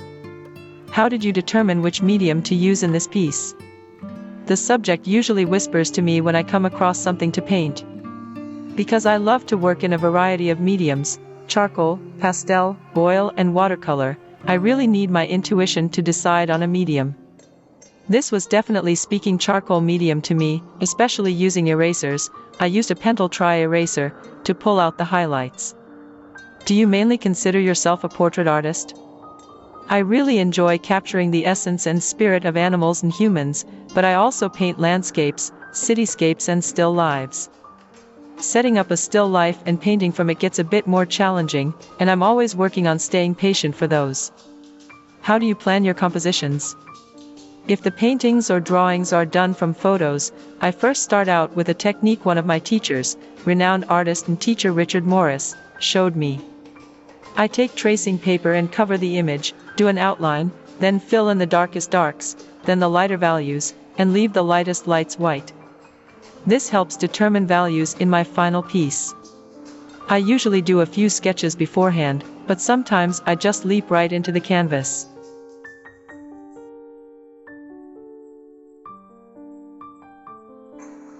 Linda Lucas Hardy.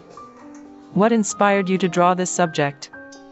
A charming little girl with white wind-blown hair, dark eyes, and an enticing smile. Did you work from a photo, live sitter, or both?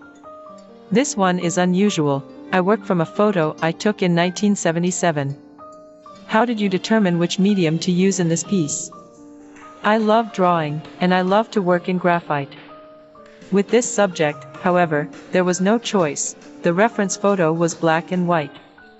Because the little girl had fine white hair, I decided the best approach would be to cover the paper in powdered graphite. I used an eraser stick, sharpened to a point, to pull her hair away from the background, then brought her eyes and facial features out with a 2B mechanical pencil, blending and finessing with a tortillon. Which historical movements, periods, or artists inspire you? There are too many to name. I'm drawn to realism, but I can appreciate abstract and much of what's in between. I'm not sure who any of the artists were, but I have memories of wooded landscapes and tiny figures, probably European paintings from the 1800s that definitely left an impression on me.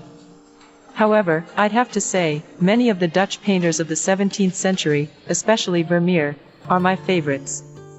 Is the subject someone in your personal life? She is the child of someone I knew briefly a very long time ago. How does your relationship with your subject affect your working style or the outcome of the work?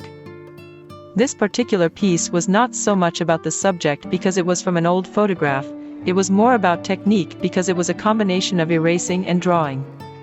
Do you mainly consider yourself a portrait artist? I would love to be a portrait artist, however, I don't have access to models, so I work with what's available. How many other genres do you work in? Anything and everything. Florals, still lives, landscapes and the occasional figure or portrait. Whatever I have access to. How do you plan your compositions? The first thing I do is manipulate the image by cropping. Cropping helps me see the image from several perspectives so I can determine where I would like the principal focus to be. With a portrait it could be the eyes, so I might crop in close, or pull back if I would like to reveal more. With Ladybug, I felt her hair was significant, in that I thought it said a lot about a seemingly free-spirited little girl. But because her eyes were dark, I didn't think it would matter how much of the surroundings were there. Her eyes and smile would overpower everything.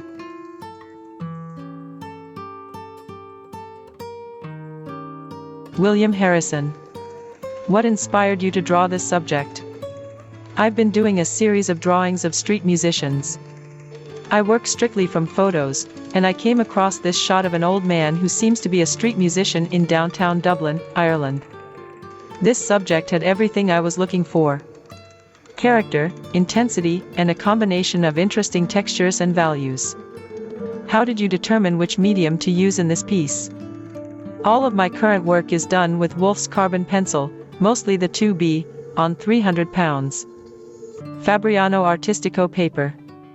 Which historical movements, periods, or artists inspire you? There are a number of brilliant artists drawing hyperrealistic work today. I find myself continually amazed at the amount of talent out there, especially among young artists. Do you mainly consider yourself a portrait artist?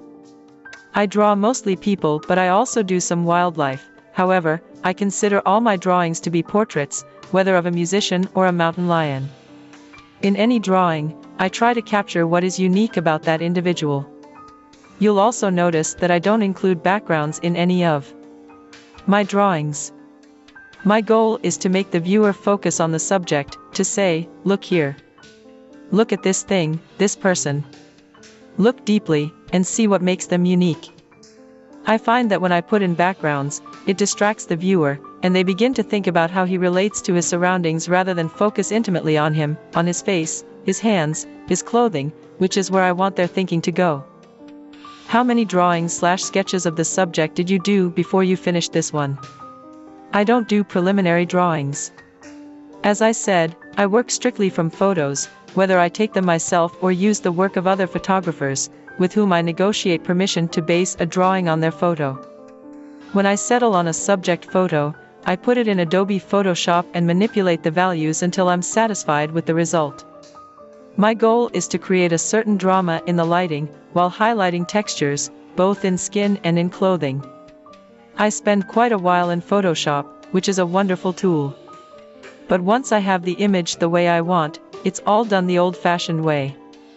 A portrait this size, 22 inches by 30 inches, 56 centimeters times 76 centimeters, usually takes me about 150 hours or so. What does portrait painting teach us about life and art? I leave conjecture about my work's ultimate meaning to other people.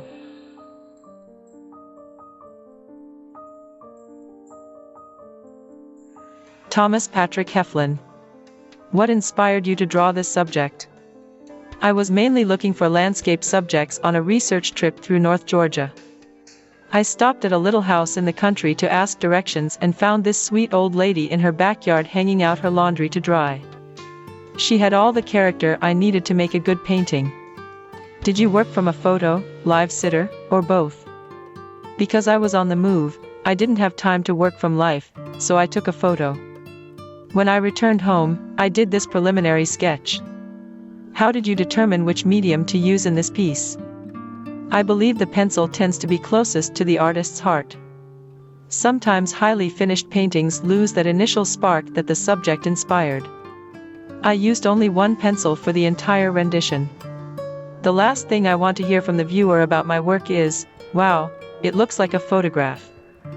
Therefore, I like to let all the pencil marks show in a variety of strokes and crosshatching, often leaving some areas unfinished. I never use a stump or my fingers to smooth and blend. Which historical movements, periods, or artists inspire you? I was heavily influenced by Innes, Hopper, and Wyeth. Later on in the 1950s, I was into the abstract expressionist movement. I continue to enjoy working in this manner today. Do you mainly consider yourself a portrait artist? I am not a portrait artist per se, but I love to paint and draw the human condition. Most of my work involves landscapes of the Midwest. How do you plan your compositions? I consider composition to be the most important element in a painting or drawing. In this particular drawing, you will notice how important the structure in the background is. Not only does it inform the viewer of the subject's environment, but the rectangles and straight lines contrast with the free-flowing lines of the figure. The different values from light to dark are varied enough to make the background interesting without taking away from the subject. The darkest space just to the left and behind the figure is key to the success of the drawing. What does portraiture teach us about life and art? The faces that interest me have a story of their own, often revealing character lines earned in life's journey. If I were painting a commissioned portrait, I might be inclined to flatter or make changes to please the client, but since I usually paint or draw for myself, I can be true to my subject. The drawing titled Bessie is of a person I just happened to meet on a road trip in Georgia. We talked just long enough for me to get directions to the next town. I have no idea what her last name or address is, and I couldn't find this place again if I tried. But this lack of information only makes her more appealing to me. Wouldn't it be interesting if Bessie or some of her family, by chance, happened to see this drawing and recognize her?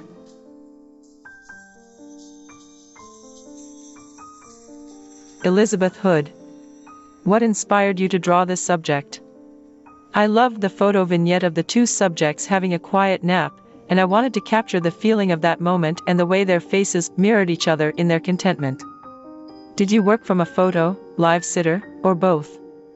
I worked from a photo that was just an average quality snapshot, so for the drawing I had to extrapolate some of the details as well as translate its color into tonal values, particularly in the details of the plaid shirt. Having a lower quality image to work from pushed me to be more creative in creating the details and atmosphere I wanted for this piece. How did you determine which medium to use in this piece? I knew when I took this photo that I would one day paint or draw it, and for several years I let it percolate and tell me what it wanted to be. I kept seeing it as a graphite drawing in which I felt that I could best portray the emotional aspects and at the same time improve on the values, textures, and composition of the original shot. Is the subject someone in your personal life? The two subjects are my father-in-law, who has since passed away, and one of my cats. They were the picture of peaceful contentment as they napped by the fire together. How does your relationship with your subject affect your working style or the outcome of the work? Having a long-time relationship with my father-in-law was a tremendous advantage when drawing him, especially from a photo. If something wasn't quite right, I didn't need to do any measurements. My eye and memory told me what was wrong. I instinctively knew the shapes and planes of the faces and the body postures the two would and should have. I also believe my personal relationship with them helped me give this piece the emotion I wanted for it. If your drawing's title is significant, what does it mean? The title, Contentment, tells the story of not only the moment in time in the drawing, but also of how this man and cat impact and relate to each other. It also speaks to the power of animals to create that sense of well-being for people and illustrates that quiet moment when one can feel that all is well and peaceful with the world. What does portraiture teach us about life and art? Doing portraits is one of the best ways to sharpen your eye to draw or paint what you actually see and not what you think you see or know. Your portrait must closely resemble a specific person, not just be figurative. You must capture every shape, fold, shadow, wrinkle, posture and nuance of your subject, or you've failed to create a portrait even though you may have a beautiful painting or drawing. For me, the keen observation that is essential to the portrait process creates a closer connection to the person.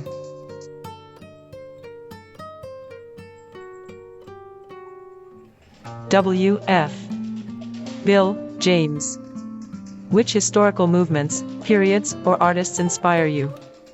From the beginning, I have always admired the paintings of the Impressionists, Monet, Cassatt and Degas in particular. Their work seems to have an exciting vision in the way they all depicted subjects, which gave any scene much more life to it than it probably had. Monet painted landscapes with oils that were breathtaking because of his use of color. When I developed my pastel technique, I started to use his method of one color over the other, and I also added in all my own theories of how I wanted my subjects to appear. For my figurative paintings, I studied the work of Edgar Degas and Mary Cassatt. They both painted in a similar fashion as Monet by using color over color until the desired look was achieved. By studying their paintings, I was able to develop my own unique techniques using pastel, watercolor, and oil. Is the subject someone in your personal life? I usually paint figures that I discover while traveling to festivals, fairs, and cultural events. I never like the aspect of posing a particular person for a painting. To me, it's much more interesting depicting people as they really are, dressed in the usual clothes they wear. This way, it is easier to define their personalities. How does your relationship with your subject affect your working style or the outcome of the work? Because I don't know any of the people I paint, there is no problem with relationships getting in the way of how I approach each painting. I paint with 4 different media and have a style and technique established for each one.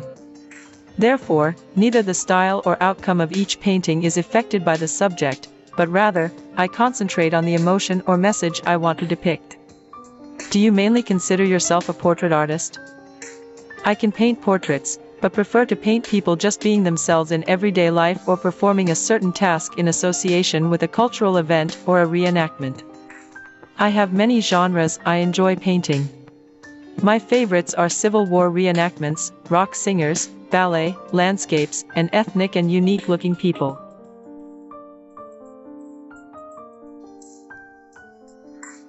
Jonelle Joshua. What inspired you to draw this subject? I was experimenting with distortion for a project and I tried to incorporate a glass bottle filled with water into my drawing. I started moving the bottle around to get an idea of what to draw, and it was very interesting seeing distorted objects through the glass. My friend Josh happened to be sitting next to me, so I asked him to hold it. When he picked it up, he turned it sideways jokingly near his face and his eyes became extremely distorted. After seeing that, I knew I had to draw him holding the bottle in that way. Did you work from a photo, live sitter, or both? I knew I wanted to draw Josh holding the bottle as realistically as possible, so I took a picture of him holding it.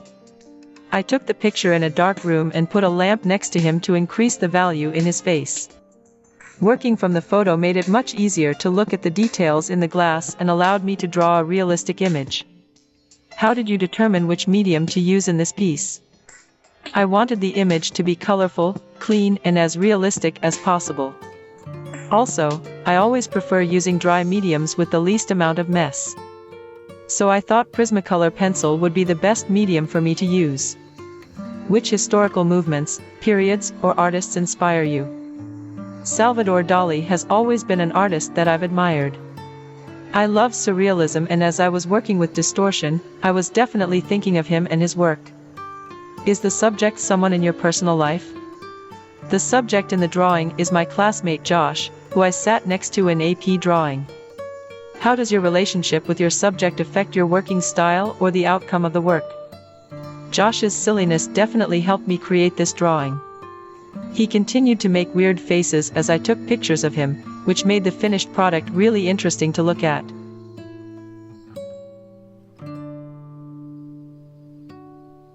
Trisha Kaman. What inspired you to draw this subject? I was inspired by my model, who was speaking about her favorite time of the day, the dawn, before anyone else in the household is awake.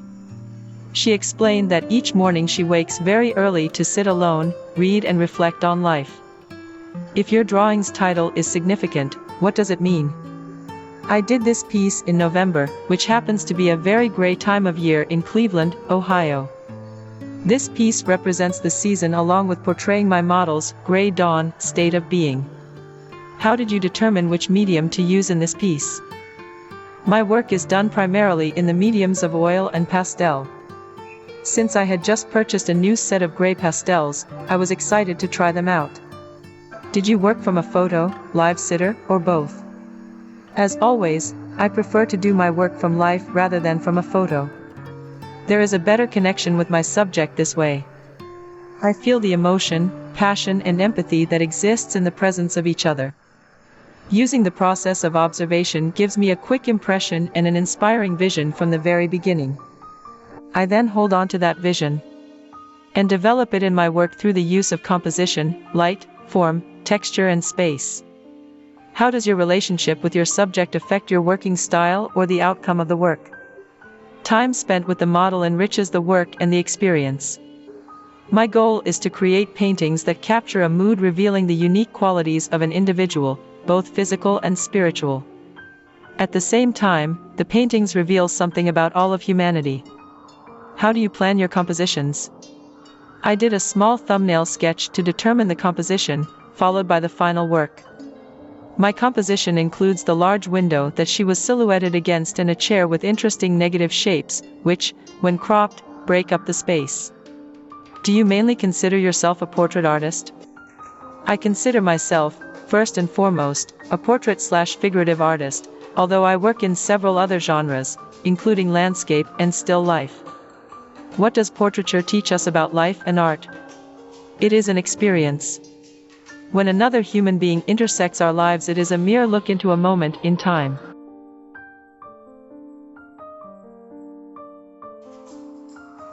Charles Gilbert Kapsner. What inspired you to draw this subject? Chief Howard Warnberg's portrait is part of an 8 by 10, 5.5 m x 3 m oil painting depicting the history of the U.S. Navy. This painting is one of 5. There is one painting for each branch of the military. The drawing was completed primarily from life, excepting the hat, uniform and ribbons, with 89-year-old Mr. Warnberg looking fit and trim in his original Navy uniform. I used a Germanicus handmade paper and started with hard vine charcoal, then moved in with graphite and white chalk. The points on the charcoal and pencil are sharpened to the length of darts. I do not do any smudging or stumping as this destroys the beauty of the paper. I like transparent shadows in my drawings to create more atmosphere, a reflection of my painting. Which historical movements, periods, or artists inspire you? I am inspired by the Italian High Renaissance and its great masters. My training in Florence, Italy, from 1974 to 1979, with Signorina Narini Simi emphasized the study of nature and its inspiration. As Madame Simi said, nature is your teacher, I am just its guide. Is the subject someone in your personal life? I have known Howard Warnberg for more than 30 years, from the time he and my father served together as county commissioners. This time frame allowed, and still does, a great, ongoing exchange of stories and experiences that not only touched on his life but also mine because of the inclusion of stories about my father.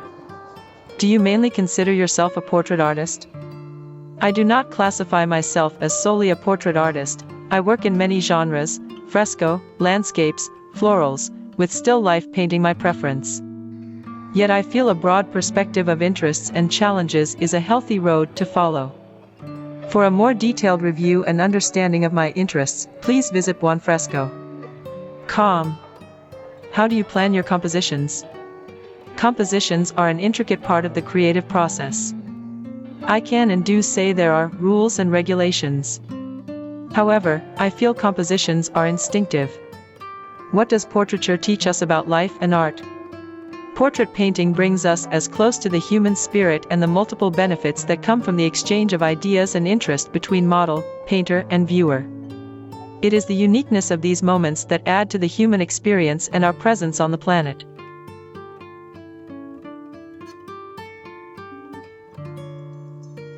Kimia Casr. What inspired you to draw this subject? I find drawing portraits of my loved ones and self-portraits to be a form of meditation. Observing and depicting facial features and expressions I am most familiar with is comforting and inspiring to me.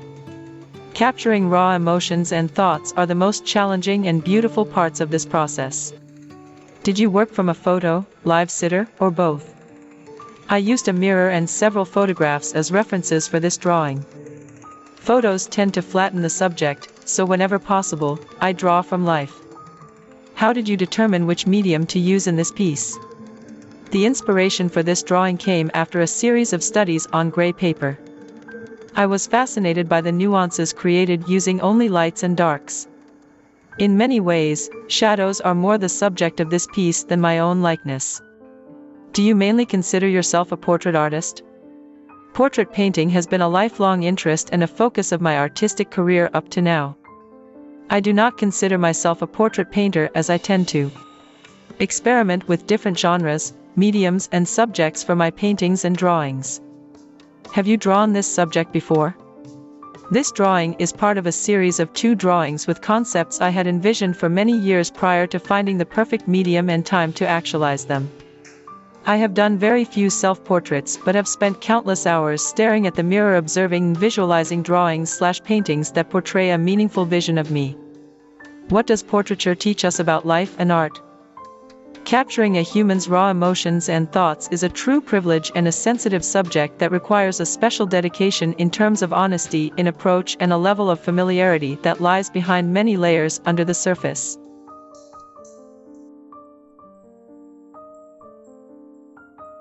Emily Kearney Williams. Did you work from a photo, live sitter, or both? For this piece I worked from a photo that I printed out in black and white so I could see the values more clearly. Working from life tends to allow for more depth in a piece, but working from a photograph works best in this instance because I need to be able to get close to see the details and look at it for long periods of time. How did you determine which medium to use in this piece? Hard clay board scratchboard is my favorite medium to work with. I chose the medium first and then I looked for a picture to work from that would allow me to play with light and other values. How would you describe your style? My style definitely tends to be more realistic, but each piece has its quirks and imperfections that I feel make it more than simply a copy of a picture. Is the subject someone in your personal life? The subject is a friend who went to my high school. The school had a focus on the arts, so the visual arts students would often take pictures of the other majors doing what they do best. In this case, the music majors. We're practicing for a concert and this picture struck me more than the others because of the composition and gaze of the subject. How does your relationship with your subject affect your working style or the outcome of the work? I usually use subjects that I personally know. When drawing them I know more about what they look like in person, which helps in creating a more realistic image of them. Drawing a subject that I know also allows me to illustrate what I know about them and allows me to show their personality and who they are to me. How many drawings/sketches of the subject did you do before you finished this one? When working from a photograph I do not usually sketch the subject before working on the finished piece. What does portraiture teach us about life and art?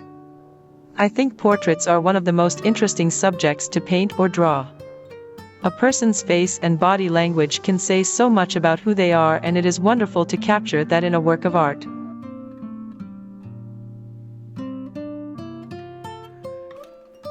Sally Baker Keller.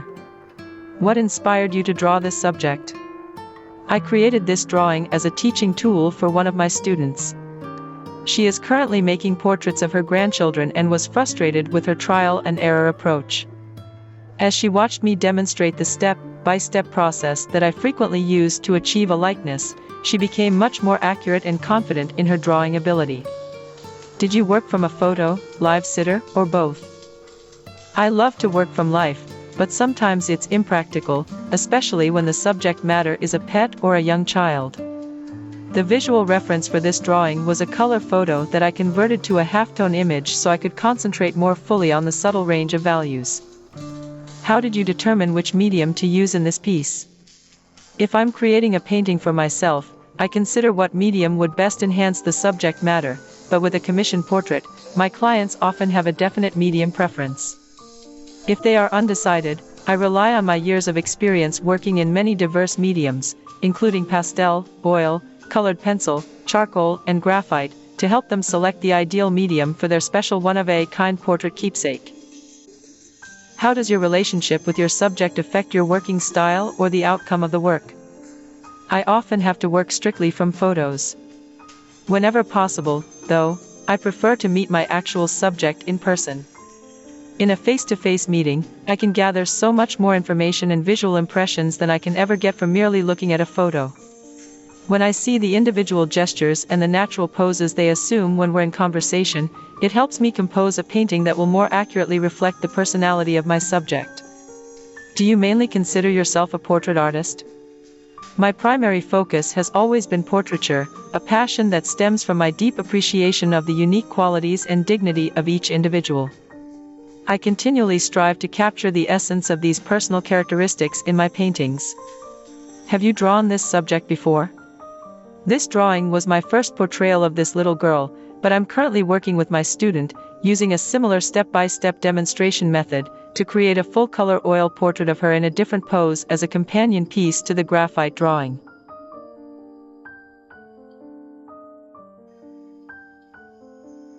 Alisa Kachian. What inspired you to draw this subject? Most of my works are personal. They are about people, places, and things. Memories are very strong for me, and storytelling is how I express myself. A small box was left to me by my mother. In the box was a beautiful antique lace collar. I had it beautifully framed as a remembrance of my dear mother. To make it a useful work of art, I had a simple mirror placed in the center of the collar. I walked by this mirror and a painting of me in it, one on each side of the doorway, every day. One morning, as I walked by and saw my face in the mirror, I got a very strong, emotional feeling. There was a story here and I had to tell it. I got my pencil and sketchbook. I sketched. I did many drawings.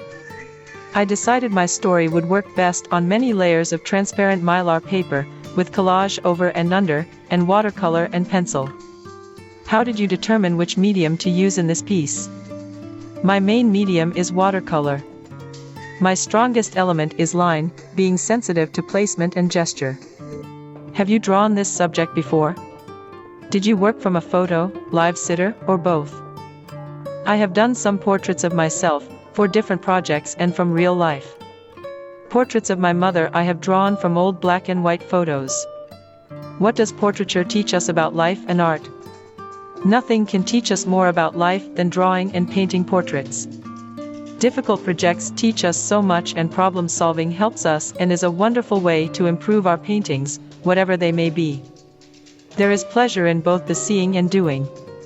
I am so proud to be a struggling artist. It is my life.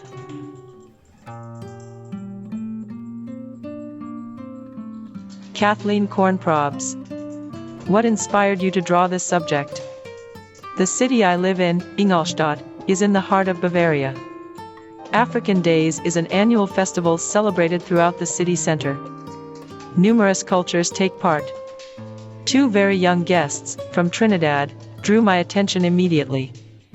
Their eyes and hands really inspired me most. Through this little boy's constant gaze of protectiveness and obvious care for his younger sibling, my pencil and sketchbook were put into action. Did you work from a photo, live sitter, or both? Portraitists who have trained endlessly in life drawing can work from photographs successfully. But the joy of painting and drawing is the challenge of transforming the three-dimensional into two dimensions. That being said, neither copying from a photo nor from life makes a great painting. Visual communication of emotions is my objective. I am a firm believer in working from life. Fortunately, time allowed me to do a number of sketches and take a few photographs for reference back in my studio. How did you determine which medium to use in this piece? I've been teaching my students that regular practice in drawing is mandatory, for beginners and professionals, in order to perfect their abilities. Colors and shapes are meaningless without understanding monochrome values. Preferably I work in color, primarily in oils, but after the third or fourth sketch I was convinced that a graphite drawing was perfect to portray what I wanted or felt. Do you mainly consider yourself a portrait artist? I prefer to call myself a people painter as opposed to a portrait artist. It is my favorite challenge. However, the human face is always so full of expression and feeling, a new map of adventure every time, which makes it a delight to tackle. What does portraiture teach us about life and art? Painting and drawing provide the opportunity to pursue a life filled with creativity, a privilege I don't take lightly. It is a tremendous challenge to seek the spirit behind the face and present this to others.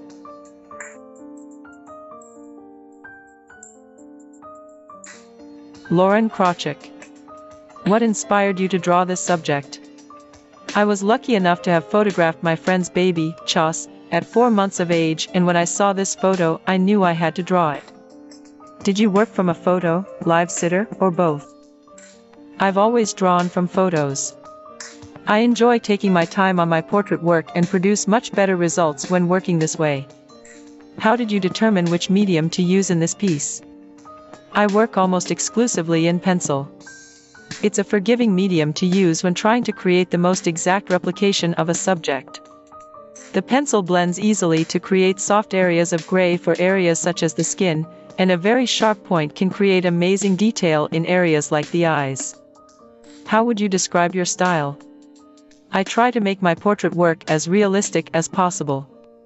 I focus on details in the eyes to really bring the person to life and captivate the viewer.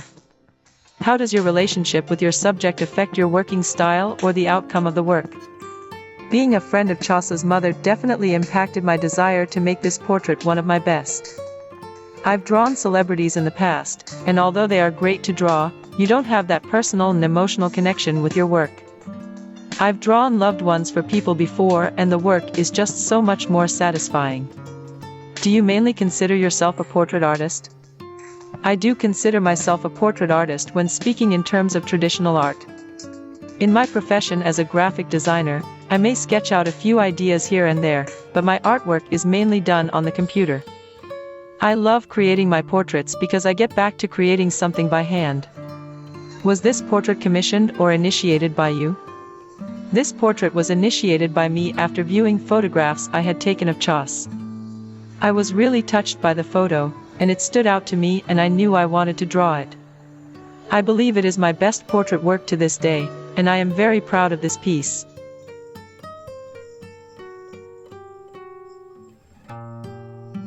Why fun Fanny Coup? What inspired you to draw this subject? I saw a photo of this Ethiopian girl in the office of my friend. I was captivated by the uniqueness of the face.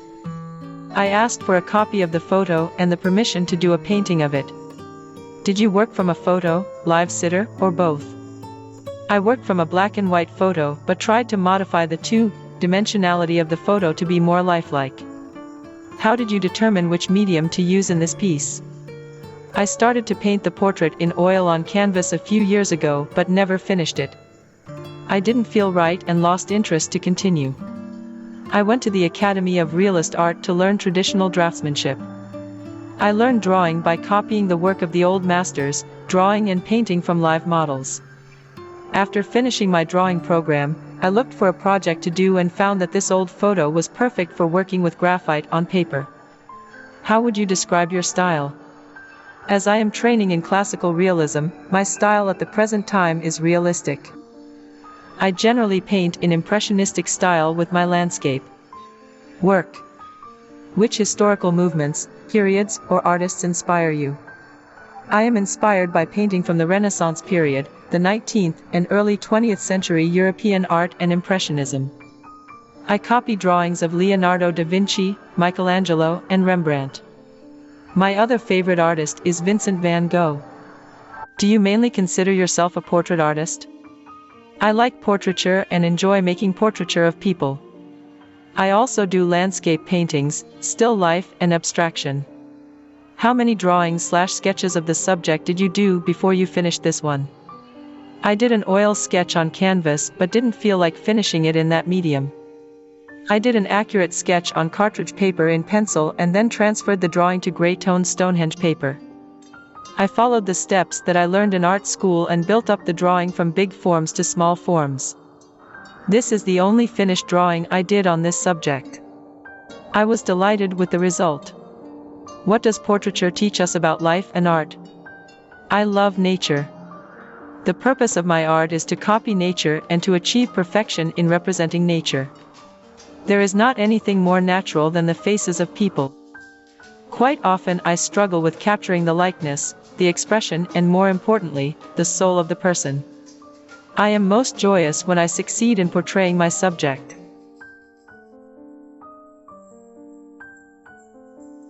Suzanne Laro. Did you work from a photo, live sitter, or both? Amma was a stranger who I met many years ago and was only available for a brief photo shoot. With my current pastel technique, working from photos is beneficial because it takes a significant time investment to achieve the desired results.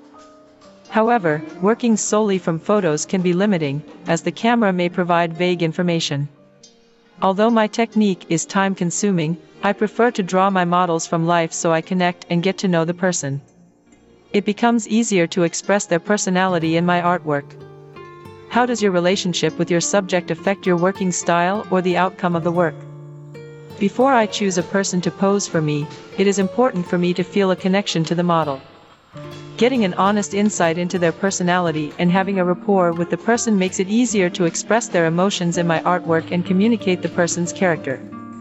Do you mainly consider yourself a portrait artist?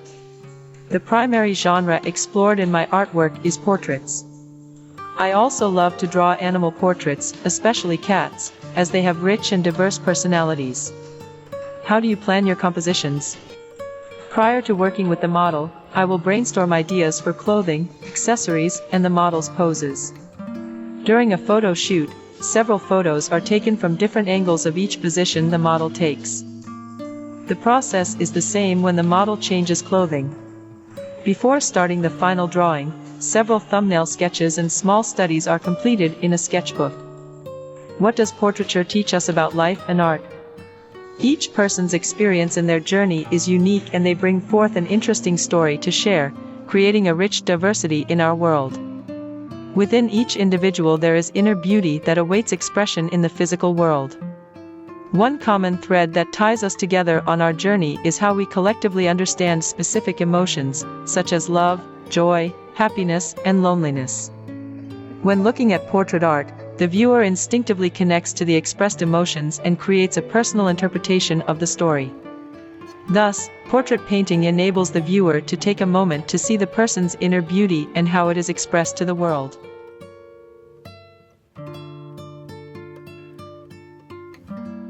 George Loomis IV. What inspired you to draw this subject? The subject embodied what I always imagined the American farmer or rancher to look like: weathered, strong and proud.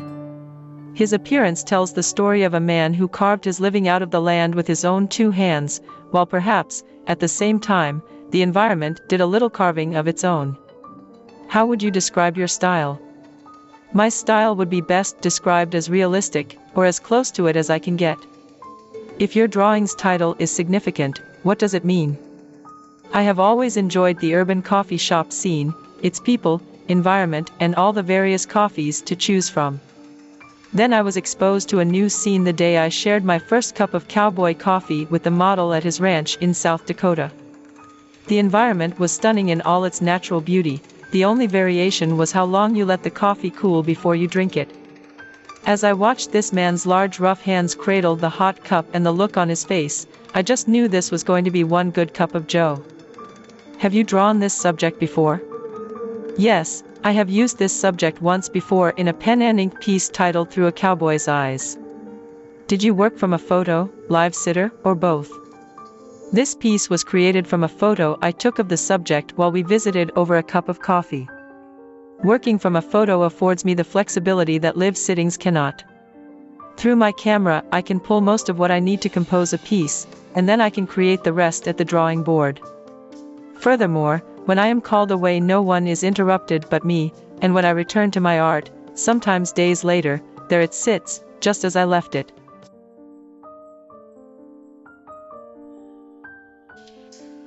Linda Lowry. What inspired you to draw this subject? I have been drawing and painting pictures of newborn infants for the past several years. Usually I try to capture an image as close to the moment of birth as possible, and usually this means that the infant is crying, if not screaming. For Baby Think, however, I was captivated by a photograph of a slightly older infant with his hands pulled up to his chin, looking like he is contemplating the situation he has gotten himself into now that he has been born. This expression of emotions that we can all relate to, no matter how old we are, is what I am really trying to capture in my pictures of infants. I am definitely not interested in showing how cute and sweet infants can look, even though this particular baby may look sweet and cute. How did you determine which medium to use in this piece? I like the expressiveness of charcoal when I am working in black and white. It gives me the ability to put in deep blacks, and yet, when it is rubbed into the paper, it looks soft and organic and can suggest the subtleness of skin tones. How would you describe your style? I would have to say that my style is impressionistic. I want people to recognize the image I am presenting, but I am not interested in creating a photographic likeness. I am more interested in generating an emotional response from the viewer than having them recognize an exact likeness. If your drawing's title is significant, what does it mean?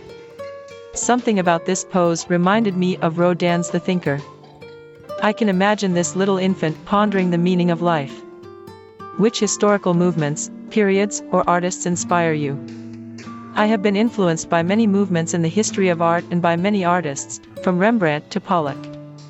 Among contemporary figurative artists, I particularly admire Jenny Saville. Her figure paintings and drawings have a quality of spontaneity, gravity, and beautiful line that I would like to achieve. However, when I am doing a black and white drawing like Baby Think, I am inspired by the beautiful drawings of John Singer Sargent. Sargent frequently set off the delicate sections of his drawings with deep black areas. I have used that technique in this drawing. Do you mainly consider yourself a portrait artist? I don't consider myself a portrait artist, yet when I look over the body of my work from the last few years, I see that most of my pieces are portraits. Faces are so expressive. Everyone can immediately identify with them and the emotions they show. They have become my favorite vehicle for saying what I need to through my art. Occasionally though, I do full figures as well as landscapes and still lives. What does portraiture teach us about life and art? When I started drawing and painting babies, I thought I was just showing the trauma babies go through in being born. Frequently this trauma shows in their faces in the form of marks or scars, or in their cries or screams, or even in their exhaustion and weakness in response to gravity and air. But now I see that I am really showing the human condition. We can all relate to feelings of trauma and powerlessness, and, seeing these expressed graphically in the faces of innocent newborns, we can allow ourselves to connect with and acknowledge our own emotions.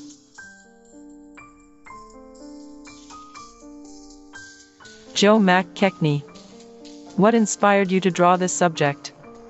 The model, during regular sittings, chose poses that displayed power and strength. At this particular moment between poses, however, he showed some signs of fatigue and vulnerability. I liked the honesty of the moment and asked the moderator if we could have the model hold this pose so we could draw it. Did you work from a photo, live sitter, or both? Live sitter. Drawing from life is immediate and requires full concentration. Often, between poses, a sitter will let their guard down, seemingly unaware that they are still being studied. It's those unguarded opportunities at live drawing sessions that will trump any good photo. How did you determine which medium to use in this piece? For each live drawing session I usually pre-plan what mediums I will work with for the 3 hours we have the model. This day I planned on working with ink and charcoal. My goal was to use contour drawing with ink pens to map in shapes and then use vine charcoal to render form. All in 20 minutes. At other drawing sessions, I will use different mediums and drawing techniques to explore the impacts they will have on my drawing style.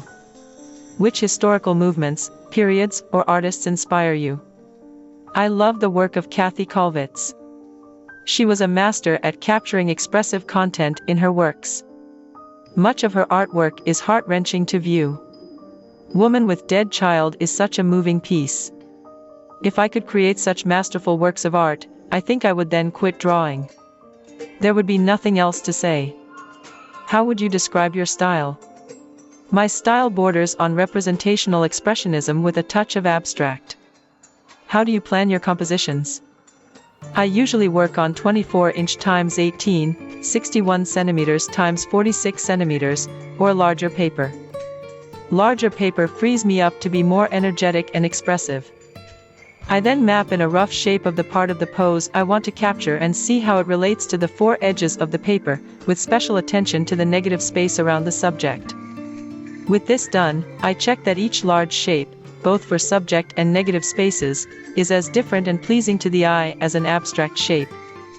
For this drawing, the model also provided a strong diagonal orientation, which gave me the opportunity to juxtapose the model at rest against strong diagonal angles. What does portraiture teach us about life and art? The portrait is an endless source of personal stories. The human face has 26 sets of muscles capable of producing more than 4,000 expressions. Some say the face, especially the eye, is a direct window into the soul and thoughts of a person. Often, during normal conversational exchanges between two people, when one stares directly into the eyes of the other, an immediate reaction might be to look away or divert your eyes to mask your feelings. However, when working with a professional model, the artist has the permission of the person they are painting to enter this personal space. Artists get to create works of art that capture the human spirit as if they were invisible to the subject.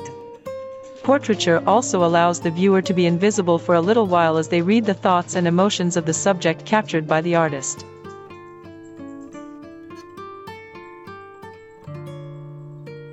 Carol E. Maltby. What inspired you to draw this subject? I liked the way the sun filtered through the straw hat and cast shadows on the gentleman's face. Did you work from a photo, live sitter, or both? I sometimes work from each. In this case, I worked from a number of photos. How did you determine which medium to use in this piece? Being this subject was in the sun with a plaid shirt on, I decided to do it in full color using colored pencil. Which historical movements, periods, or artists inspire you? I love historical periods. I've done several renderings in the colonial and Civil War time periods. Mumford, Williamsburg and Sturbridge Village are my favorite spots to visit. How would you describe your style? I have always worked in a realistic style. I tried already working somewhat abstract in a few cases, but always come back to realistic. Is the subject someone in your personal life? The gentleman in the drawing was a one-time occurrence. Being in the right spot at the right time. I'm always looking for such happenings. They are everywhere, if you look. Do you mainly consider yourself a portrait artist? I draw what moves me. It can be rushing waters in a landscape, a child playing, a woman working, a still life, whatever grabs my attention and tells a story. If your drawing's title is significant, what does it mean? The straw hat. I think the whole drawing revolves around it. The casting of shadows and the old gentleman thinking and wearing it. How many drawings/sketches of the subject did you do before you finished this one? I took several photos of different positions as he changed sitting positions.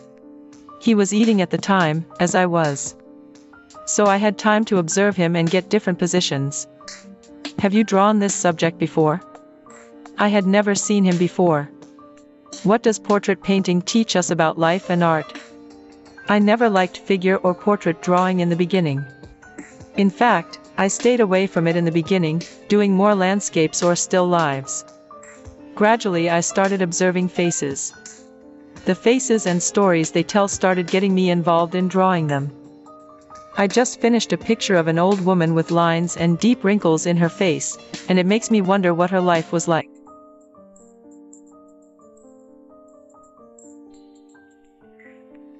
Michael H. Malta. What inspired you to draw this subject? This particular image appealed to me because of the texture in the subject's face. This subject's wrinkles and the expression in his eyes tell a story. Did you work from a photo, live sitter, or both? Working from a photo actually makes it easier to see the details within the subject. How did you determine which medium to use in this piece? I chose charcoal to enhance the mood this subject was already portraying. Which historical movements, periods, or artists inspire you? Artists such as Leonardo, Michelangelo, Raphael, Clesh, and Homer provide me with an abundance of inspiration. How many drawings/sketches of the subject did you do before you finished this one? I usually like to do 3 to 5 sketches prior to selecting a final pose. How do you plan your compositions? The setup, lighting, positions, etc., must appeal to me or draw me into the subject. Otherwise, it becomes a challenge to complete the work. Developing compositions to attract a viewer's eye can be challenging. Taking a lot of photos and moving the subject, lighting, and props around provides a good group of choices. I narrow this down by quickly glancing over the choices and finding the ones that give me the most enjoyment. What does portraiture teach us about life and art? I enjoy drawing and painting portraits, and with each one I learn more about people and their personalities. Each person's face and expression tells a story about that individual's life experiences. I have always heard that if you can draw the human portrait you can draw anything, but I look at it as drawing the human portrait is like drawing anything else. Not worrying about the overall subject but developing each individual shape as its own entity will lead to a finished and well done portrait.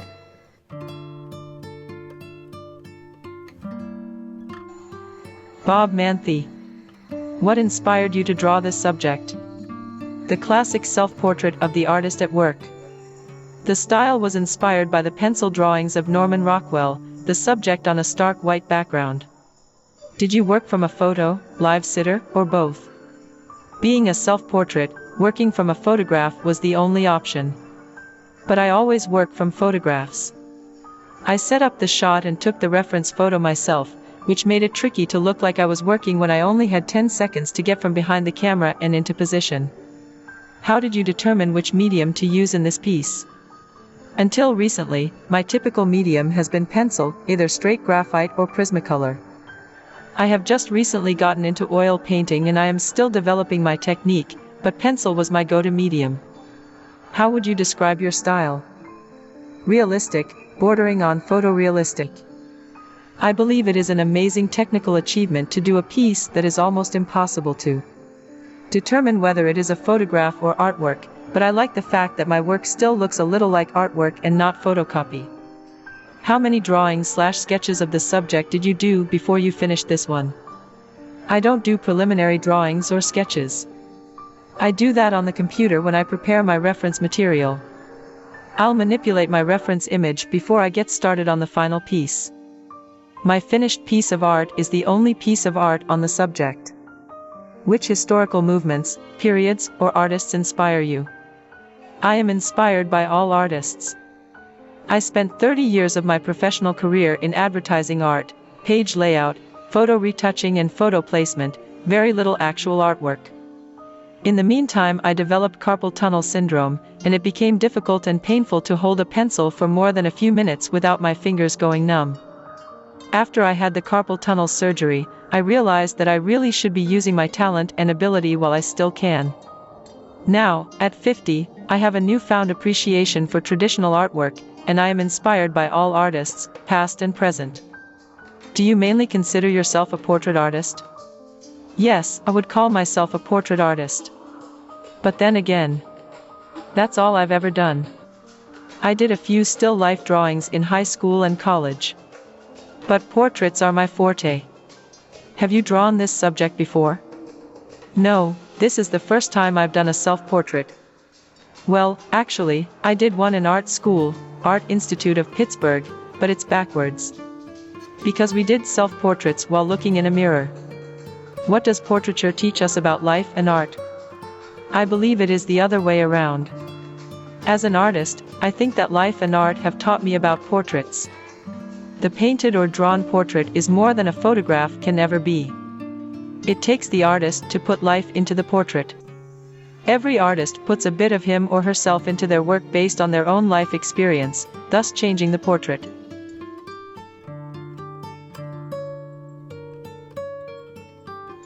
Joe Marino. What inspired you to draw this subject? My lovely wife, Barbara, always makes a good subject to draw or paint. I like the pose with her chin resting on the palm of her hand, leaning slightly forward as if she is engaged with the viewer. Did you work from a photo, live sitter, or both? This drawing was done from a photo. It is one of several drawings and paintings I've done of Barbara from photos I've taken throughout our marriage.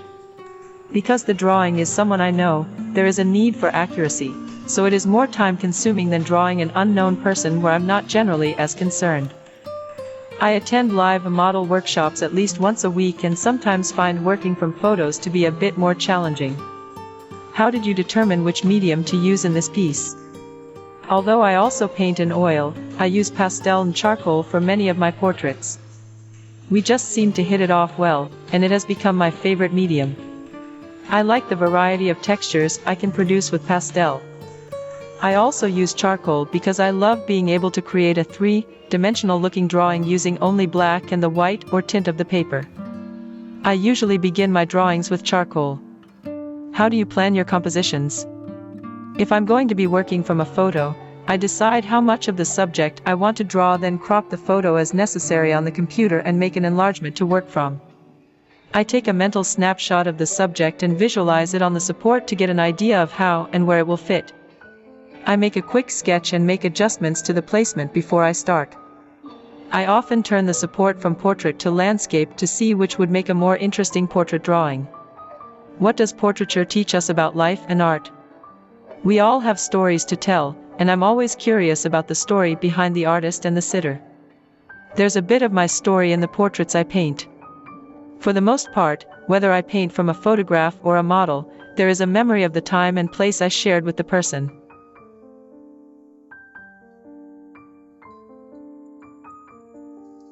Maytel. What inspired you to draw this subject? I saw a miracle and I celebrated. This picture is one in a series portraying a group of outstanding leaders, those who held the hand of my people and inspired, strengthened, and revitalized us after one of the most devastating periods in its history.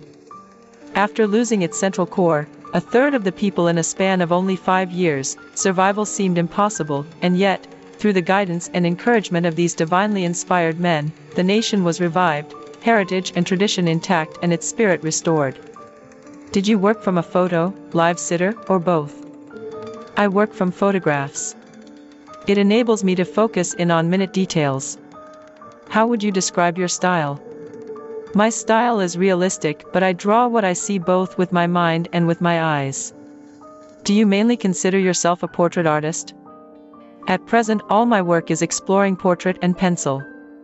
What does portraiture teach us about life and art? We do not often recognize the hero of the story. I try to present the hero as I see him.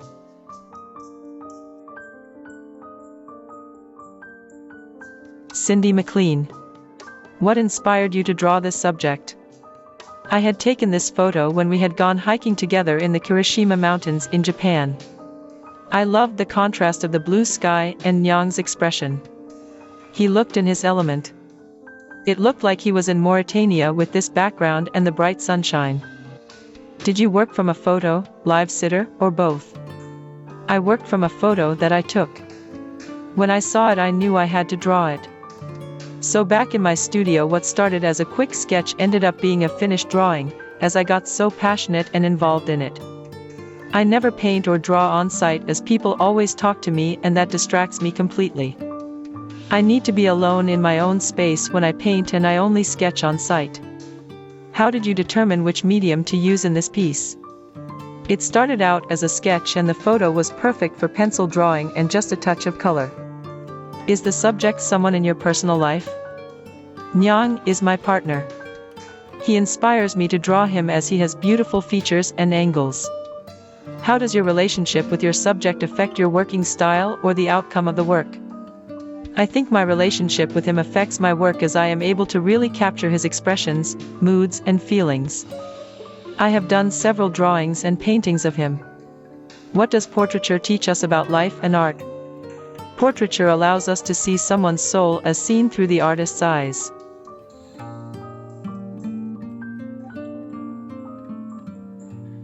Kelly Melos. Did you work from a photo, live sitter, or both? I worked from life to create this piece. I love the fresh results that one can get working from life. It is a completely engrossing experience. To interact with the sitter and to intuitively respond to their presence. The benefits include spontaneity, engaging in a direct experience with the subject, and color, edge, and value truth. I also work from photos.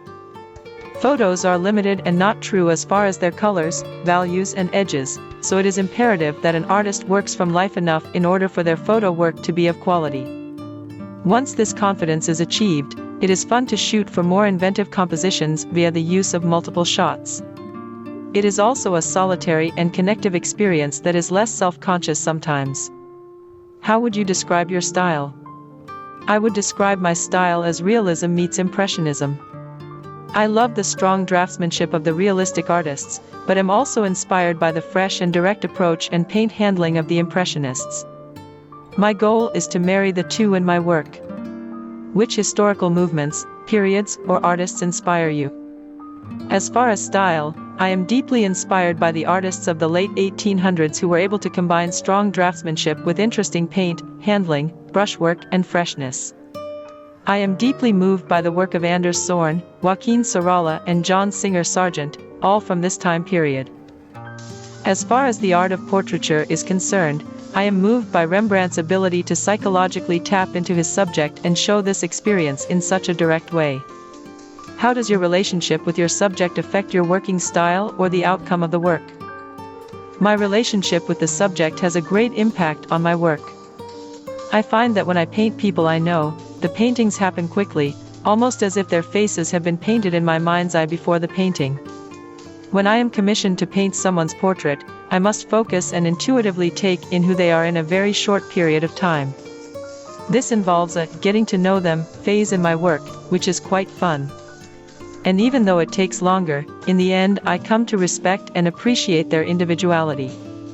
Getting to know someone in paint breaks down so many barriers and is an amazingly connective experience. Do you mainly consider yourself a portrait artist? I consider myself a portrait artist, mainly, as it is what I am most passionate about. Having a direct, connective experience with a real person. I fall in love with almost anyone I meet, which is simply my personality. I enjoy painting out their glow, the light force that resides in all of us and connects us all. I also enjoy painting the figure and landscapes that resonate with me, because of their meaning. What does portraiture teach us about life and art? Portraiture celebrates the light force that resides within all human beings. It celebrates our uniqueness and our oneness at the same time. It is this human experience that gives meaning to our lives and interconnectedness that makes the universe work. It is a joy to use my gifts in service to the world in this way.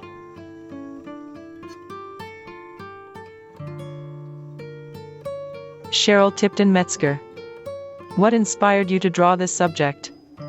The painting is of my mother, who is 90 years old, has a brain tumor and is living in a nursing home. She hasn't known me for about 3 years. On this particular day there was a glint in her eyes that made me know that she still had some lingering memories. I rolled her over to the light coming in the window and quickly snapped a series of photographs that I used to do this painting. It has become one of my favorites of her. How did you determine which medium to use in this piece? I used colored pencils for my portrait because I can be very detailed and realistic with them. I feel like I have more control. I have been using colored pencils for about 6 years now and love them. If the drawing's title is significant, what does it mean? I always try to use titles that are meaningful and help describe the painting. Closer to the light has a double meaning. I moved her closer to the light to get the contrast I desired, but the deeper meaning of life is there also. I believe that at 90 years old she is closer to that great light. Her days are numbered and it shows in her eyes, her stature, and in her attitude. She has always been a very proud person, her hair set perfectly, her house perfect and her clothes neat. Now there is a different beauty and pride. Every age has its beauty. How many drawings/sketches of this subject did you do before you finished this one? I tend to work out my compositions on the computer. I crop the photograph first and then work with contrast. I view it in black and white to make sure it will work as a painting. After I am happy with it on the computer, I do a printout to use as a reference. Then I start sketching on my UArt sanded paper. I do the entire work in light umber, whites and darks. I start adding color after I make sure that my values are correct. I do washes of color with my colored pencils, slowly building colors and in some instances textures. There are many layers and many hours invested in one painting. What does portraiture teach us about life and art? Capturing a person's special look and spirit on a tangible surface is like magic to me. A person is so much more than the color of their hair, the turn of their nose and the shape of their head. The artist has to capture the personality, the vulnerability, the softness, the sadness, and the happiness to be successful. If the viewer of the artwork can see and feel those same feelings, magic happens. Portraiture allows us to see others in a different light, the light of the artist. It gives us a window to life.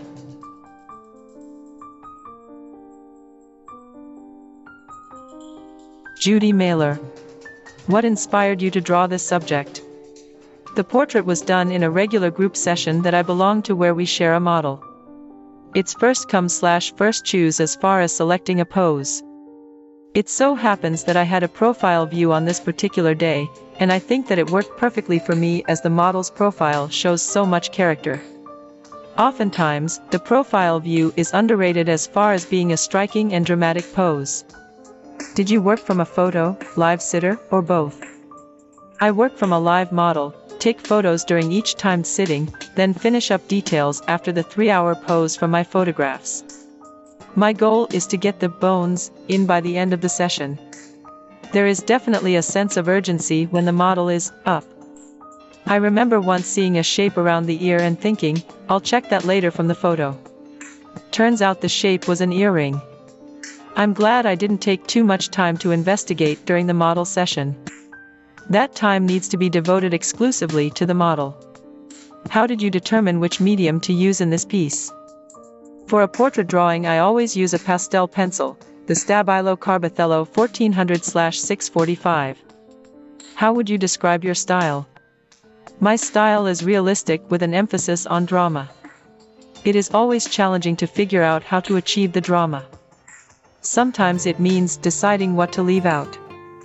I think that is what will make the viewer want to study the work just a bit longer. Is the subject someone in your personal life? How does your relationship with your subject affect your working style or the outcome of the work? The model is a Vietnam veteran. He works hard washing windows and doing other odd jobs.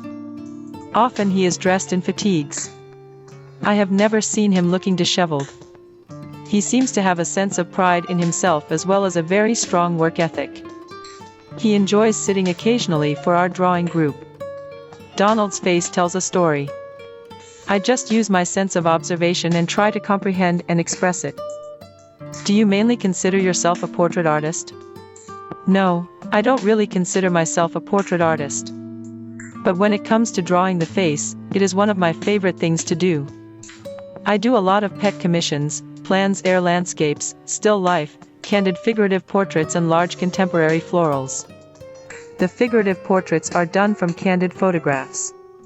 I especially enjoy painting young children at the beach. I also really enjoy the large contemporary florals as I get lost in the photorealism and color interactions. The florals are very labor-intensive and take the most time to complete.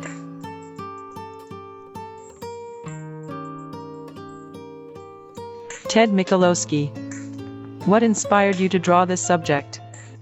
The subject of this drawing is John Zavacki, a well-known musician widely known as FUD in Scranton, Pennsylvania. In Scranton, I run a weekly event, Drawing Social, at the AFA Gallery, where musicians take the place of models, performing live for participating artists to draw live. Improvisational ensembles usually perform, however, Mr. Zavacki is one of the few musicians ever to hold the stage solo. This is credited to his charismatic presence and strong character personality-wise as well as visually. He has a great landscape to his head, it practically draws itself. How did you determine which medium to use in this piece? For drawing live music in a controlled atmosphere, such as the AFA Gallery, I prefer to use an eyedropper and ink to draw. It is entirely unforgiving, needs to be dipped in the ink less frequently and allows me to draw with a more eccentric line. Watercolor is added after the ink dries. If I were to draw out at a live concert, I would draw directly in a sketchbook with pen. In a theater, I might add color with crayon. Lately I challenge myself to draw in rock show mosh pits. How would you describe your style? Reportage. Which historical movements, periods, or artists inspire you? Expressionism hits home the most, along with the great draftsmen. My 3 greatest influences from art history are Henri de Toulouse-Lautrec, Egon Schiele, and Edgar Degas. From the history of illustration, my 3 most influential are Felix Topolsky, Joseph Clement Call, and David Stone Martin. However, the trinity of teachers who impacted me most heavily is Fred Brenner, Murray Tin-Kelman, and Dave Pasalacqua. How does your relationship with your subject affect your working style or the outcome of the work? Any good collaboration ignites electricity between the collaborators. Here Mr. Zavacki is entirely enthused in performing to be drawn, therefore, I'm all the more enthused to draw him performing. That's the great thing about having an ebullient subject, it brings out the ebullience in the artist. Or it demands it. How do you plan your compositions? There is no planning. There is no pencil, only ink. The drawing is direct and extemporaneous. What does portraiture teach us about life and art? Portraiture, perhaps more so, its integral act of drawing, can teach us more about life than how much is taught to draw and paint in the first place. Learning to draw and paint demands that the artist look harder at the subject being drawn and painted. Thus, the artist sees while continuously developing a keener eye, trained to observe. The artist might then draw even when not drawing. As drawing demands the eye to inspect its surroundings for what's most interesting, drawing brings the brain to find life to be increasingly more interesting, therefore abolishing boredom.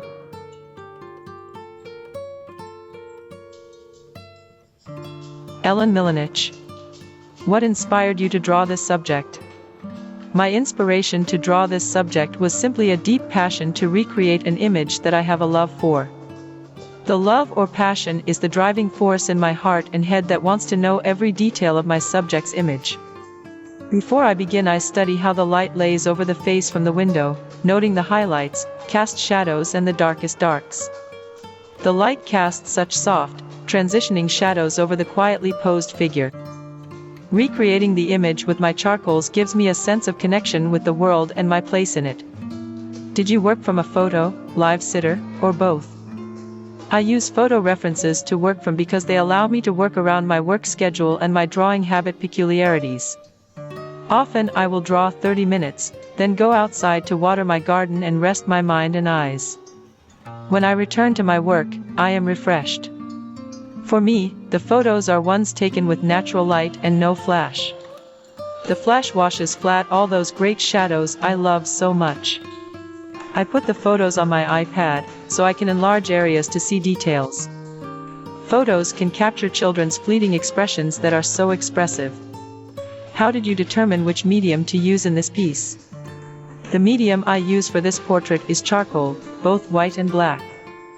I like its simplicity of color choice and its user-friendly workability. Every picture is basically white, black, and gray. When I blend black with white, I get beautiful tones of gray that can easily blend to show the transition of shadows as they lay across the face. Then there is a different gray when you just rub the charcoal on the paper, letting some of the paper tone come through, as I have done on the background. When using charcoals, you have to find the darkest darks and lightest lights and remember to preserve that in your drawing. That gives you drama and depth. How does your relationship with your subject affect your working style or the outcome of the work? I do think that it always helps to know your subject when drawing their portrait, but it's not always necessary in ensuring a good outcome. I think it is more important to have a good photo reference that excites you, an interesting pose and lighting. But if you know the person, you can ask yourself if you captured the essence of who they are. Sometimes that is obtained with a single stroke of the charcoal with just the right pressure. On a good day, I get lucky and am able to do that without knowing the sitter. Do you mainly consider yourself a portrait artist? Yes, I consider myself to be a portrait artist. I gave myself permission to draw charcoal portraits to my heart's desire. I did many pastel landscapes and still life, and I was happy with how they turned out. But my true love was portraiture. I kept returning to portrait drawing. I think I feel a sense of intimacy when drawing the face. I think it's the eyes. There is a connection to the spirit in them.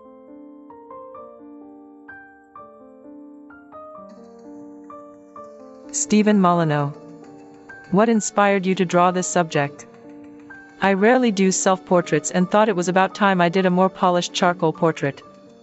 I had the creative control of the subject and the lighting. As I had never really made a self-portrait, I was interested to hear people's reaction to the picture. Did you work from a photo, live sitter, or both? The initial thumbnails were drawn from life. I experimented with lighting, shapes, and composition. I then took a photo of myself and experimented with the overall design with digital tools. I wanted the picture to look like it was painted from life, so I made decisions on edges and how the shapes were to be simplified and detail suppressed. How did you determine which medium to use in this piece? Charcoal has always been a favorite medium of mine. I also have a love for black and white film, film noir, and atmospheric lighting. This portrait gave me the opportunity to experiment with vine and compressed charcoal in a painterly way with the help of acetone and charcoal powder. Which historical movements, periods, or artists inspire you? There are many artists that have inspired me as an artist. If I had to choose a name, it would be Richard Schmid. His work and teaching gave me the start I needed as an artist. I always admire how he pushes the effects of the medium. When he uses charcoal, it shows how it can open up the possibilities with the medium. Also, his work shows influences from many different art movements, and so there is great variety in his work. Do you mainly consider yourself a portrait artist? Currently, my portfolio has more portraiture than any other subject, although I don't see myself as a portrait painter. I'm too early into my artist career to know what type of painter I am or want to be. I would like to think that the skills I am acquiring could be carried across in any type of subject.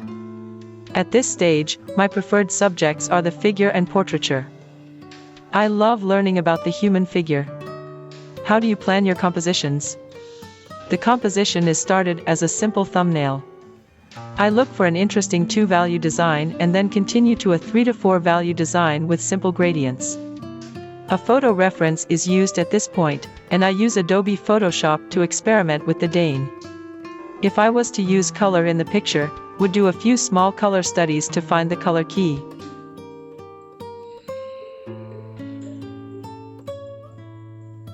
Joseph Moniz. What inspired you to draw this subject? I was instantly drawn to this sitter from the moment I saw her.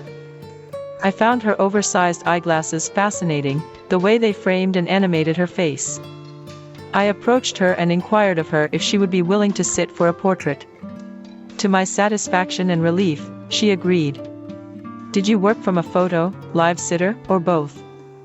I invited her to my studio and we spent some time exploring different poses, lighting, clothing, etc. After some time, I settled on the pose we see in the work. I took a few pictures of the pose, including detail photos. Then I began drawing her from life. The drawing session lasted a few hours, during which time, I like to converse with my model and learn more about her to try and capture a telling likeness of the individual rather than just record an image. This proved beneficial when she told me her mother had recently passed away. She was still mourning her death. She told me she had developed a closer bond with her father as a result. This information motivated me to capture this hidden pain and illuminate it somehow. I tried to reflect her feelings through her gaze. She seems to be smiling but melancholic. I wanted to visually illustrate that the sitter is telling the viewer, I will smile for you, but this is the best I can give right now. How did you determine which medium to use in this piece? I knew I wanted to use a drawing medium because drawing to me is a more immediate and poignant means to capture a fleeting moment. I settled on charcoal on paper but later challenged myself by introducing stenciled paper cutouts and selectively placing them within the work, especially in the pattern of the kimono. How do you plan your compositions? Most of my compositions are planned ahead of time, either drawn out on paper or digitally organized using Adobe Photoshop. I will spend my efforts and time constructing the right format and enhancing the space, light, and temperature. Once the image is resolved digitally, I execute the painting or drawing, relying on live sittings and digital images. What does portraiture teach us about life and art? The beauty behind portrait paintings/drawings is that they can be very telling. The narrative behind a painting is an intimate yet universal experience. It serves as a mirror to our own lives. We, the viewer, empathize with the portrait of the sitter because of our human qualities, our fallibilities, our triumphs, our hopes and fears are celebrated as a shared experience. Robert Henry stated it best when he said, "There are moments in our lives, there are moments in a day, when we seem to see beyond the usual, become clairvoyant. We reach then into reality. Such are the moments of our greatest happiness, such are the moments of our greatest wisdom."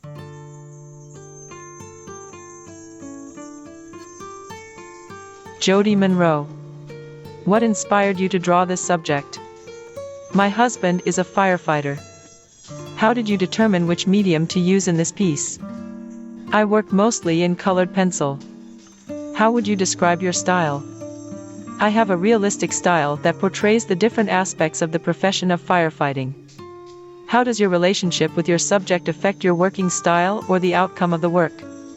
Because my husband is a firefighter, it does indeed affect my style and the outcome due to the emotional and spiritual connection between a husband and a wife. Do you mainly consider yourself a portrait artist? Yes, I consider myself mainly a portrait artist. Nearly all of my work is created to honor all who serve as firefighters. What does portraiture teach us about life and art? I believe portraiture teaches us about the subtleties and complexities of people as well as the essence of life conveyed through art.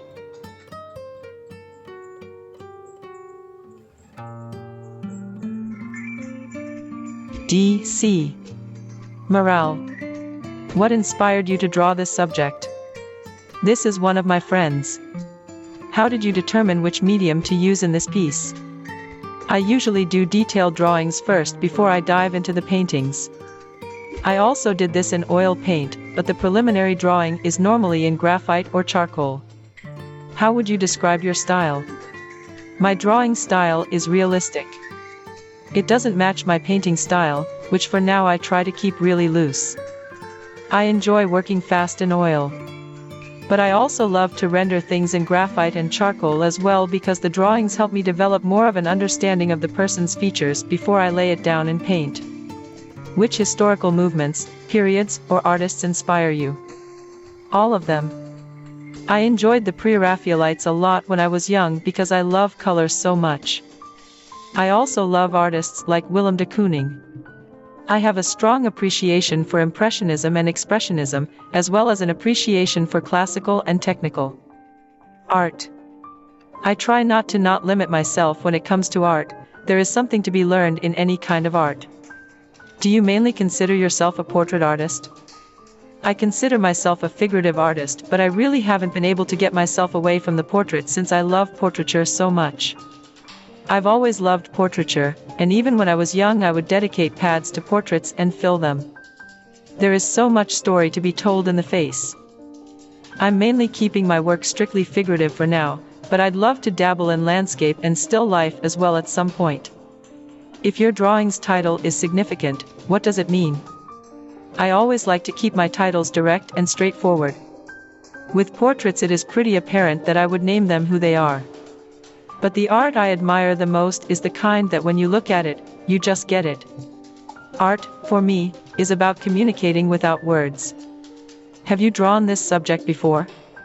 1 drawing, 3 paintings. How do you plan your compositions? Intuition goes a long way for me. I mainly just go with what is aesthetically pleasing to the eye in terms of contrast and distribution of tones and line work with drawings. What does portraiture teach us about life and art? Portrait drawing and painting for me has, of course, started out as a desire to dig deeper into the personality of the person. I think all portrait artists will agree with that.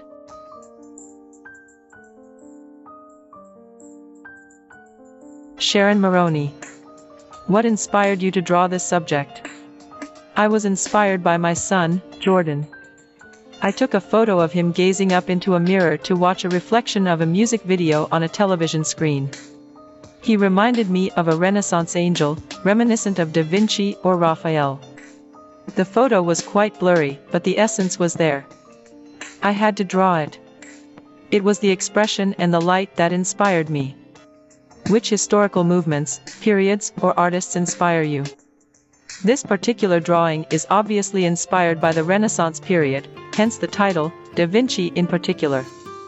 I have had a fascination and love of the artist and his work since I was a young child. My parents owned a book called The Family Treasury of Great Painters and Paintings. It was my favorite book and that was where it all started. How does your relationship with your subject affect your working style or the outcome of the work? I have drawn or painted both of my sons before, and with each work I demand more of myself. The fact that I know them so well influences the outcome. I am not satisfied unless I have the same feeling inside when I look at the work as when I look at them. Do you mainly consider yourself a portrait artist? I don't mainly consider myself a portrait artist as I paint/draw anything that inspires me. I must say that people are so interesting, and thus, I find myself drawing and painting portraits more and more. I find capturing the nuances of the person or the thought behind the face an enjoyable challenge. What does portraiture teach us about life and art? I believe that the common denominator in art is people. Whatever the subject, we paint or draw for ourselves or others, to communicate something or express how we feel about the subject to other people. Whether for ourselves or others, art is for people, so to make them your subject is perfect. It teaches you about the very reason art exists, people.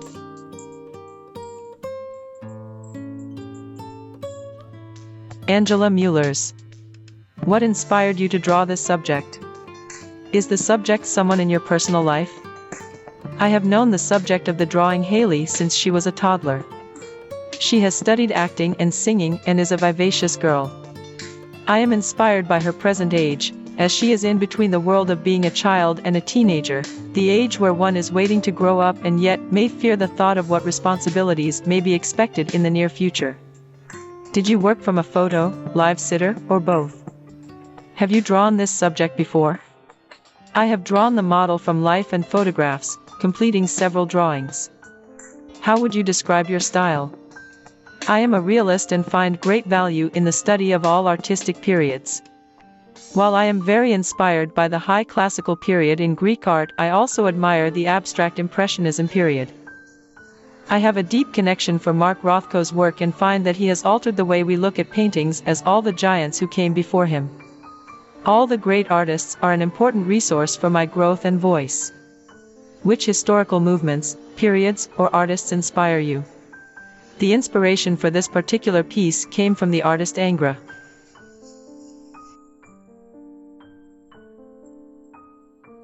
Bill Murko. What inspired you to draw this subject? My summer studio is located on a small island between the upper and lower peninsulas of Michigan. The island is rich in historic culture and void of cars. It attracts many people who are involved in the arts. There is an art museum located on the island that has an annual exhibition with different themes each year. The 2013 theme was the people of Mackinac. With all of the interesting faces and personalities that live on the island, it was a difficult choice to narrow my selection down to Jim Bogan, the subject of my piece. Did you work from a photo, live sitter, or both? I worked from a photo, which I took into Adobe Photoshop and viewed on a large monitor next to my easel. This allowed me to enlarge isolated areas of the image to render details more accurately. How did you determine which medium to use in this piece? The majority of my work is done in oil. I wanted to expand my drafting skills and basic tonal values, so I decided to render this portrait in pencil and chalk. This medium allowed me to focus on creating tighter details in the hair and face. How does your relationship with your subject affect your working style or the outcome of the work? Mr. Bogan is a lifelong resident of the island. He is a filmmaker, writer, art historian, and a college professor. In watching him explain his movies, I came to realize his larger-than-life persona. I wanted to capture his personality in this composition. Do you mainly consider yourself a portrait artist? I am a full-time portrait and figurative artist who has been self-taught. What does portraiture teach us about life and art? In my opinion, portraiture is the most difficult challenge for the artist. Not only do we have to capture the likeness of the person, but we need to bring out the personality on a two-dimensional surface as well. Painting or drawing the face can be the most interesting, because it is the roadmap of that person's life. It portrays all of the happiness and sorrows in a person's life.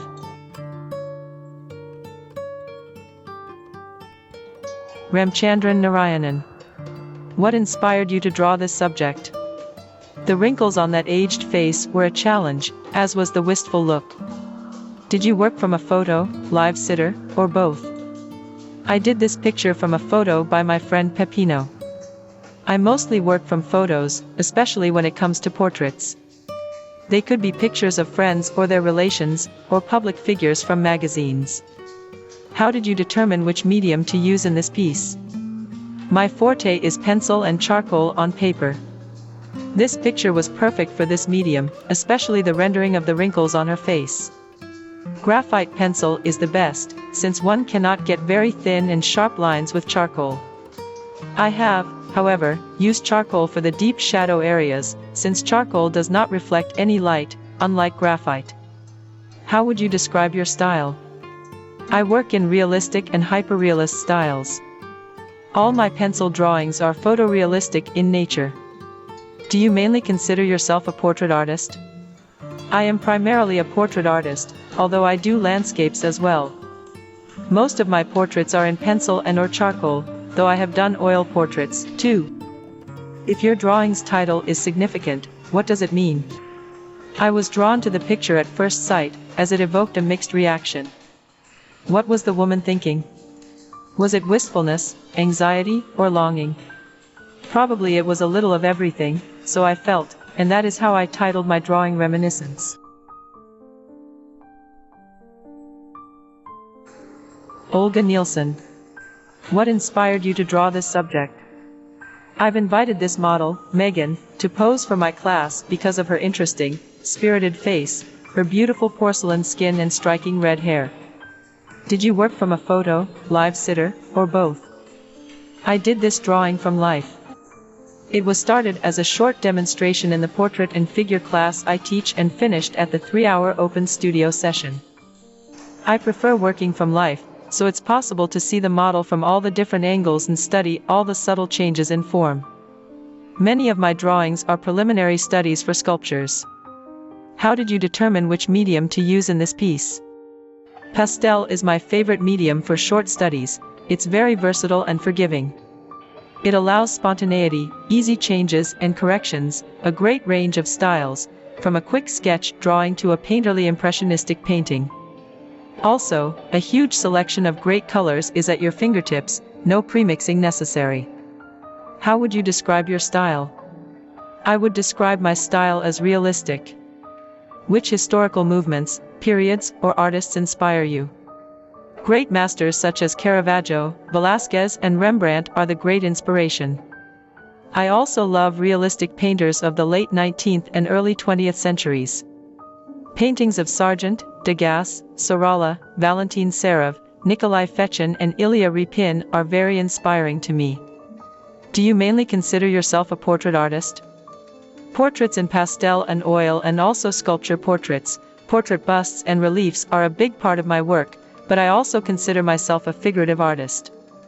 Everything about the human face and figure intrigues me. I'm drawn to the timeless beauty of a human form, it always fascinates me. Have you drawn this subject before? This is one of several pastel drawings I did of Megan, but I also did an oil painting and a nude figure sculpture of her. How do you plan your compositions? I often use the golden ratio in the planning of my compositions to draw the eye to the focal point of my drawing. What does portraiture teach us about life and art? Every portrait is not only the study of features and creating a likeness of the sitter, but also a reflection on her personality, her life. Sharing this reflection feels very rewarding, and this sharing is a purpose of my art.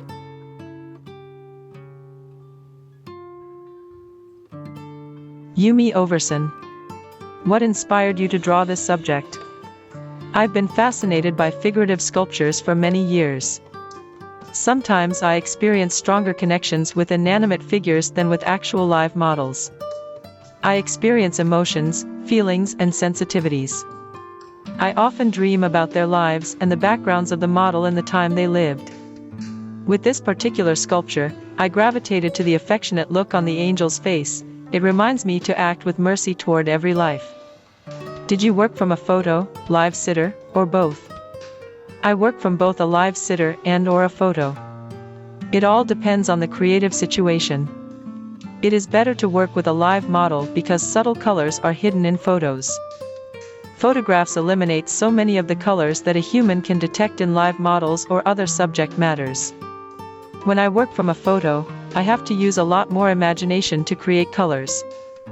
However, when I do monochromatic drawings like this angel, I don't need to pay that type of attention. Instead, I try to create an atmosphere to feel the color in a monochromatic environment. How did you determine which medium to use in this piece? I determined the medium first before drawing this subject matter. As a matter of fact, this was a new project for me with the goal to create some drawings using a fountain pen. It was quite challenging at first, but I found that the difficulty of handling the ink medium and the behavior of the ink itself produced very interesting and unexpected results. How would you describe your style? My artwork can be described as realism. Do you mainly consider yourself a portrait artist? I don't consider myself to be strictly a portrait artist, but probably I love portraits and figures the most. Another genre I work in is still life. Was this portrait commissioned or initiated by you? I initiated this piece for one of my group shows held in Japan last year.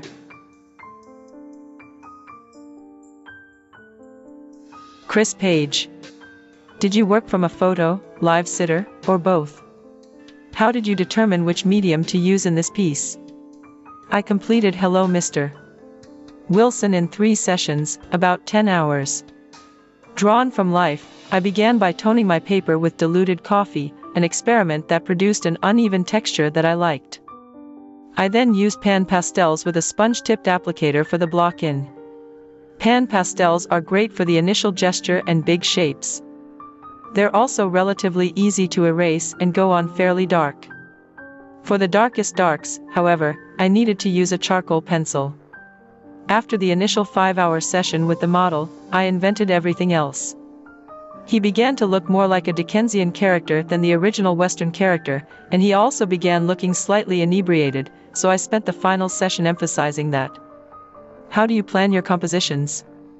My working process is fairly typical. I squint constantly to make sure that the contrast between the darks, mid-tones, and lights remains clear and simple. If that doesn't work, ultimately the drawing won't work. Sometimes I wait to put in the highlights until late in the game, but I really wanted to play up the contrast between the darkest darks, the hat, tie and jacket, and the lightest lights, the collar, bridge of the nose, and tip of the mustache, so I put them in early using a General's white charcoal pencil.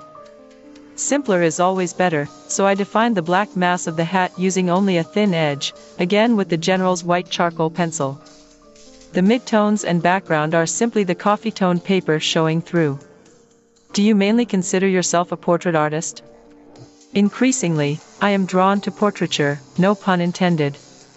The human face and its infinite guises offers an unlimited source of inspiration to me. While I diligently attempt to bring all my knowledge of form to bear on every portrait I do, the deeper meaning of the subject and story I have constructed is more important. Solid anatomy, value structure, and composition are imperative in my work, but only as a framework, an armature in service to the deeper meaning of the subject.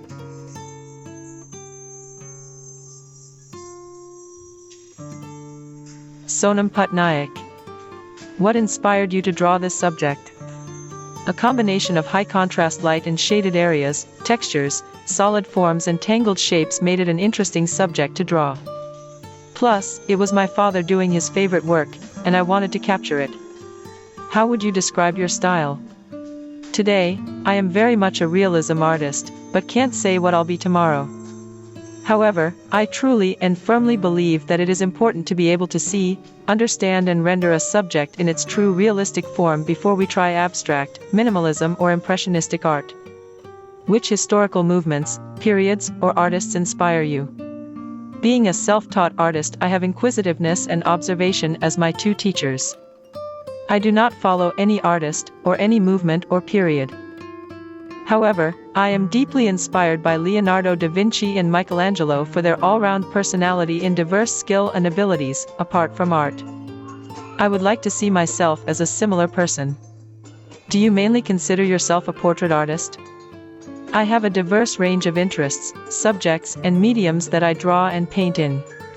Apart from portraits, I also do landscapes, animals, animated architecture, character designs, and anything that I feel like. I work in graphite, watercolors, ink and oil, and also I love clay and woodworks besides architecture, planning, poetry, and philosophy. If your drawing's title is significant, what does it mean? The drawing depicts a scene repeated every morning when my father wakes up to find rays of sun falling on him with renewed vigor, bringing in hopes of a new beginning, better ideas and understanding. Of enhanced sensitiveness toward the deserving. He eagerly picks up the newspaper, expecting to read some positive news hitting the headlines. However, invariably and more frequently than he would like it, he is greeted by news describing the sad state of affairs, one more scam, one more tainted or dishonest public figure, more instances of government incapability and impotency, and a general apathy toward common man and nature. He soon realizes it's the same old story in different words, in some other part of the world, involving someone else, more misconceptions and misjudgments, more misery and innocent lives. And he silently exclaims, "It's the same old story. The world hasn't changed much." Until next morning, when he picks up the newspaper again, with renewed hope of some good news. What does portraiture teach us about life and art? Graphite portraiture is all about life and philosophy. It's the innumerable small strokes that add up and build up the final work. The highlights that catch our attention are but far and few, the dark areas bring out form and character in the personality, the eyes never lie, and ears, like hearsay, should be least focused upon. I strictly never use eraser or grid lines just to imitate life as closely as possible. Like in life, I work with and around inaccuracies and errors to build the portrait over and around it. There is no option of going back, erasing or undoing things we consider mistakes.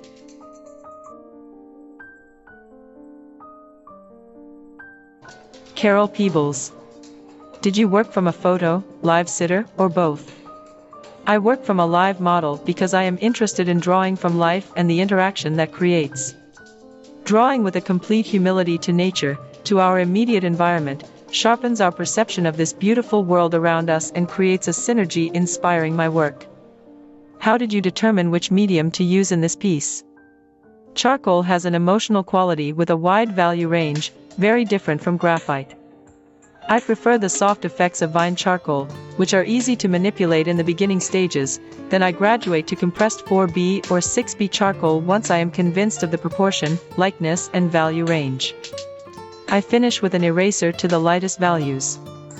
My goal is to capture the vast universe in simple line and value. Is the subject someone in your personal life? The subject is my friend Naja, who has an ethereal, peaceful, and happy quality about him, which I wanted to capture. His 10.3m long dreadlocks and white beard also proved to be interesting textural challenges. He modeled for 3 hours with breaks. Do you mainly consider yourself a portrait artist? I am most interested in portraiture and figure drawing, but I often draw anything from nature. With a focus on simplifying my subject to abstract shades of light and dark, I treat my approach to drawing all subjects in the same way. The more we realize we are simply drawing our literal perception of shapes and values, the more we can see that drawing anything at all requires the same approach. Then we can focus on more personal considerations, like our feelings toward and impressions of our subject.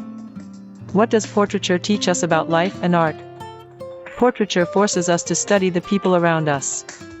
In doing so, we are connecting to the most important part of our world, our humanity, our fraternity. The simplest portrait study can have a narrative of an entire lifetime, which can make us reflect on our own existence. The more we appreciate those around us and consider our connection, the happier we all become.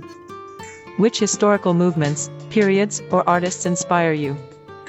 I appreciate and teach classical realism as it applies to studying nature.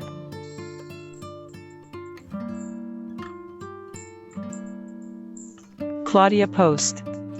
What inspired you to draw this subject? Master artist Daniel Green is the most significant genuine mentor I have studied with during my professional life as an artist, approximately 50 years. I have painted him in pastel 3 or 4 times, and he owns one of them in his private collection. I have a great respect for him as a serious, dedicated and humble man and as a mentor with a big heart and purpose. I saw him recently at a portrait conference at Connecticut Society of Portrait Artists and took some reference photos for myself of that totally intense studying of everything that he sees, and I knew I had to paint him once again in the medium he is so expert at, and bring some drama to my current view and impression of my greatest teacher. Did you work from a photo, live sitter, or both? For the mentor I worked from various reference photos I took randomly, and because of my vast time with him as a student, I remember his looks and the feeling that I have for him as the most appreciative student at a time in my life when I needed his discipline, seriousness, calmness of spirit and warmth of heart. He taught me how to see, how to use my abilities to the greatest extent, and how to make a high standard for myself as a portrait artist. How did you determine which medium to use in this piece? Pastel is my medium. I have been working with pastel for 59 years. Yes, that's right. I got my first set at 10 years old and have been in love with the medium since then. I am a master pastelist and I love the feel of the hard and soft pastels, the way I can use them to create an accurate drawing as well as to build up with soft and softer pastels to actually create a full value painting.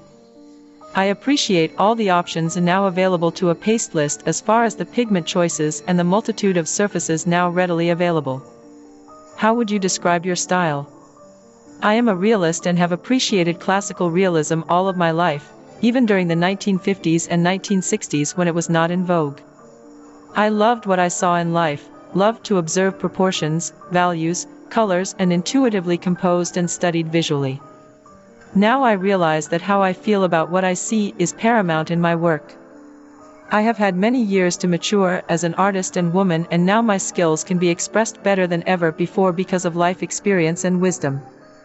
So I paint how I feel about what I see, and I am learning that I find beauty in all that I see. My style in pastel is different than my oil painting, yet my thinking is the same. My pastels are natural and the stroking is personalized and individual like one's handwriting.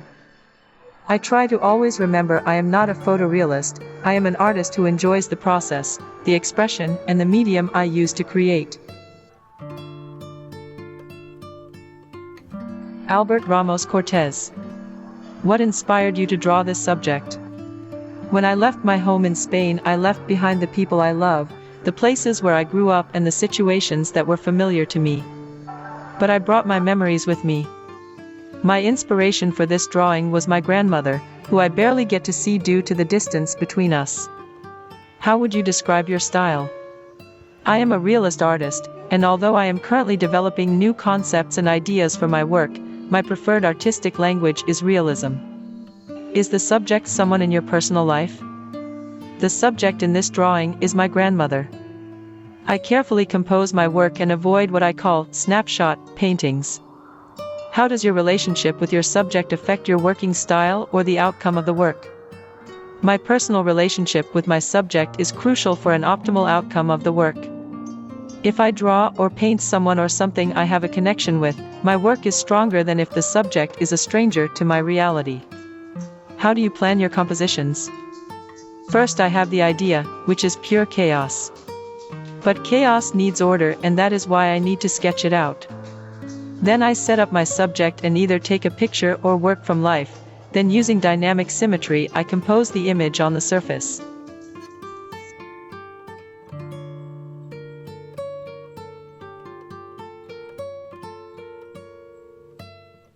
Kaysen Rankin. Did you work from a photo, live sitter, or both? I work from photographs. The emotional impact of a portrait is just as essential as the image. It's very important for me to convey the intensity of what the person is feeling in a painting or drawing.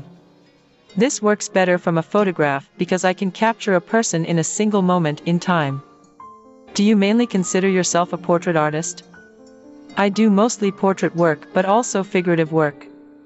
If your drawing's title is significant, what does it mean? The title of my work is Life Spinning Out of Control. In everyone's life there comes a time when life seems to be spinning out of control with no clear resolution in sight. This drawing represents a visual image of the emotions experienced. How do you plan your compositions? I do most of my composition work on the computer since it usually, as in this case, involves the layering of several different photos together in order to get the exact composition.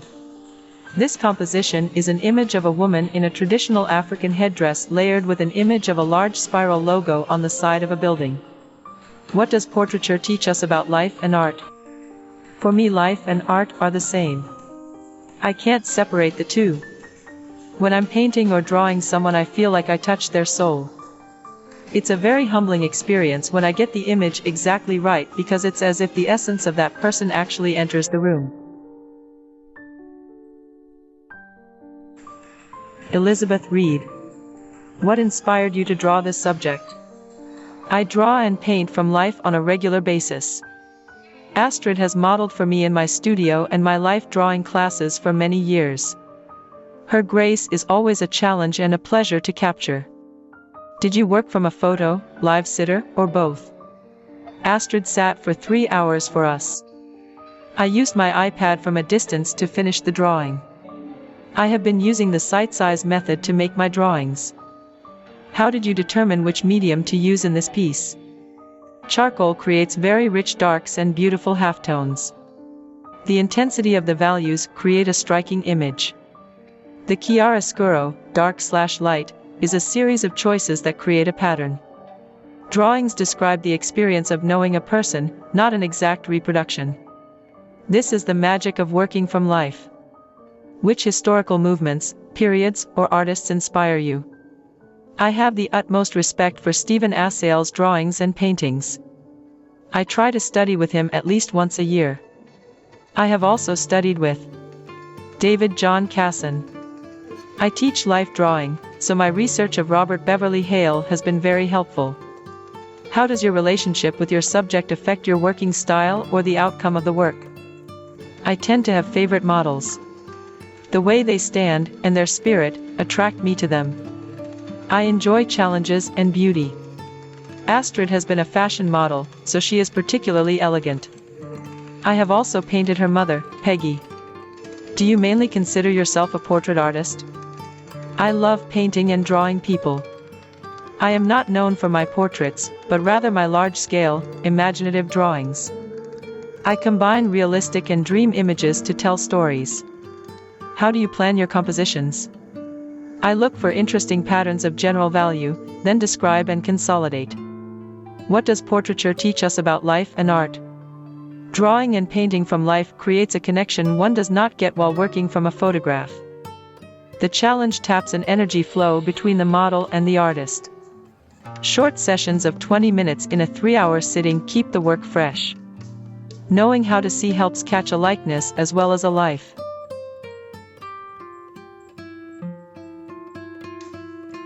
Connie Lynn Riley. What inspired you to draw this subject? I wanted to do this particular drawing in black and white to create something with very strong modeling, so the effect between the light and shadow portions would be dramatic and a bit mysterious. The subject for the piece is my granddaughter Megan. She is one of my favorite subjects and has been the inspiration for many of my paintings. I have painted her at different times and places, and this one I wanted to be very dramatic. How did you determine which medium to use in this piece? The photo I used and modified when I created the drawing was taken early one morning after Megan had spent the night at my house. When she got up that morning, her hair was tossed and the morning sun was beaming through the window and caught her shimmering blonde hair. I quickly grabbed my camera and captured the moment. I wanted to have the right amount of modeling and to show just enough light on her face to create a sense of mystery. I made one sketch in pencil before starting the final work. Canson Metein's pastel paper is one of my favorites for charcoal and pastel. By using only black and white without color, I was able to create drama and mystery. Did you work from a photo, live sitter, or both? Over the many years that I've been painting, I have painted from live models and photos by observation. The advantage of using photos is the model doesn't move or have to take a break, and I can still give my art my own interpretation, whether from life or from a photo. However, I work from live models first and learn the human form, so when I look at a photo, I can paint a lifelike image. In the art classes I teach, we always work from life. Do you mainly consider yourself a portrait artist? My first love is painting the human form. I have painted commissioned portraits and figurative art for many years in the mediums of oil, pastel, and watercolor. I also enjoy painting botanical art, as well as historical paintings of American history scenes, Revolutionary War, Civil War, pioneer life, and religious images. In my painting career, I have had the opportunity to paint commissions for families across the United States. I've also painted for the Emir Isa bin Salman Al Khalifa and Her Highness Sheikha Benna of Bahrain, Atlanta History Center, Booth Museum, Church History Museum in Salt Lake City, Tennessee Tech, NASCAR, and others. Inquiries are welcome.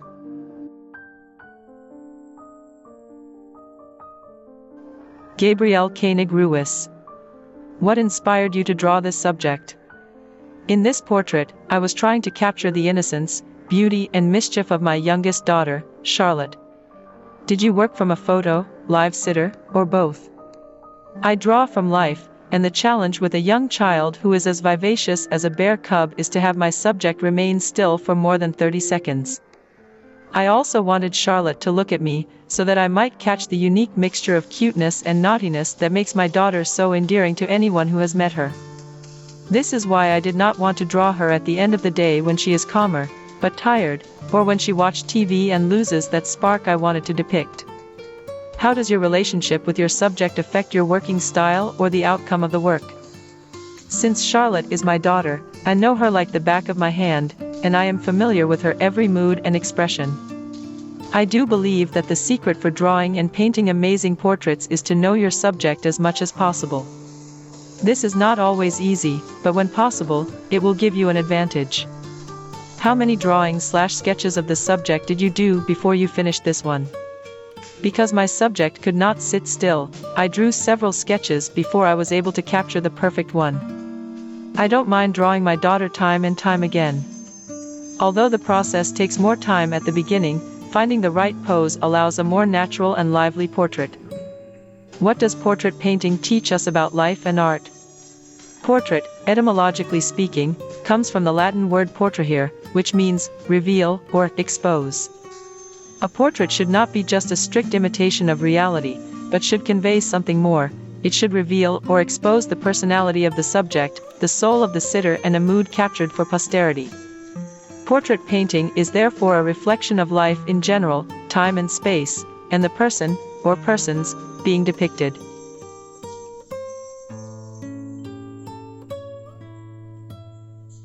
Patricia McMahon Rice. Did you work from a photo, live sitter, or both? This particular piece was done exclusively from life over 2 days of sittings. Desi frequently models for this life drawing class and has this amazing head of hair. But in this portrait I wanted to focus on his features and just hint at his hair. How did you determine which medium to use in this piece? I enjoy drawing in a wide range of media including graphite, charcoal, Trua crayon, silver point, and ink pen. The beauty in Trua crayon is that you can achieve the feeling of color with only 2 or 3 pencils.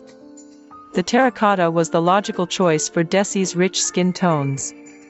Which historical movements, periods, or artists inspire you? The drawings of the old masters in red, black, and white chalk are my inspiration. Robert Liberace, the portrait artist with whom I have taken classes over the past 8 years, introduced me to this method of Trua crayon used by the old masters. However, instead of using actual chalk, we use Prismacolor Verithin pencils in terracotta, black and white. This twin rocker paper has a lovely creamy color.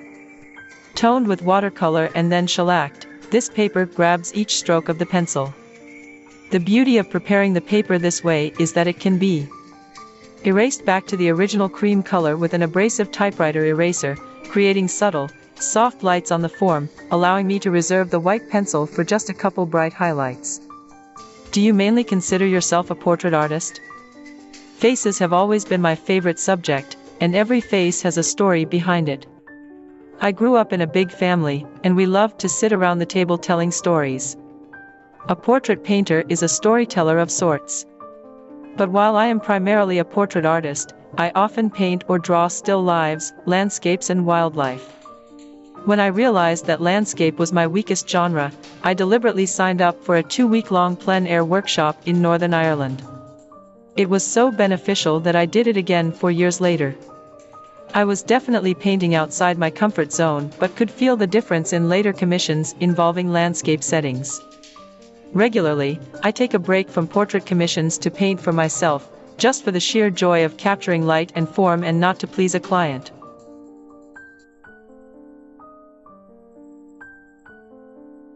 Robert, Bob, Rome. Did you work from a photo, live sitter, or both? This was done in a period of 3 20-minute sittings with a live model. Whenever possible, I work from life. So much of the experience is lost when not live. You may be able to do more accurate drawings when working from photos, but there will most likely be an artificial quality to the work. How did you determine which medium to use in this piece? During this session, I was concentrating on values and chose a very limited group of drawing materials to limit the value and the sepia because of the model's hair color. In advance of a session, I choose what medium I wish to explore. If during the session I decide that another medium would be a better fit, I schedule another session for that medium. Is the subject someone in your personal life? The subject is the friend of a friend who is known for her beautiful curly red hair. Not a professional model, but a very good one nonetheless. How does your relationship with your subject affect your working style or the outcome of the work? I do not try to form any kind of relationship with a model. For me, they are a subject, like a tree or apple. I am most interested in the feeling of the entire work from material, color, and mood. I feel that if an artist is too emotionally tied to a subject, they are blinded to the qualities of the situation and are more focused on the depiction of the subject. Do you mainly consider yourself a portrait artist? I am mostly a landscape painter. Figure drawing and painting are a good means of sharpening my skills of observation and accuracy. If your drawing's title is significant, what does it mean? Titles are not important to me, they are just a means of identifying a work. I would be just as happy with numbers or letters. Was this portrait commissioned or initiated by you? It was done for personal pleasure and practice. How many drawings/sketches of the subject did you do before you finished this one? I did 4 or 5 drawings of this subject during 2 different 3-hour sessions. This is the one I felt was most successful as a standalone work. What does portraiture teach us about life and art? Since I do not do commissioned portraits dependent upon client approval, portraits for me are more about the expression of my interaction with the model and the mood or dynamics of a created situation. They are also a great vehicle to practice observational skills, edges, values, etc. I believe every artist can benefit from doing portraits regardless of their regular endeavors.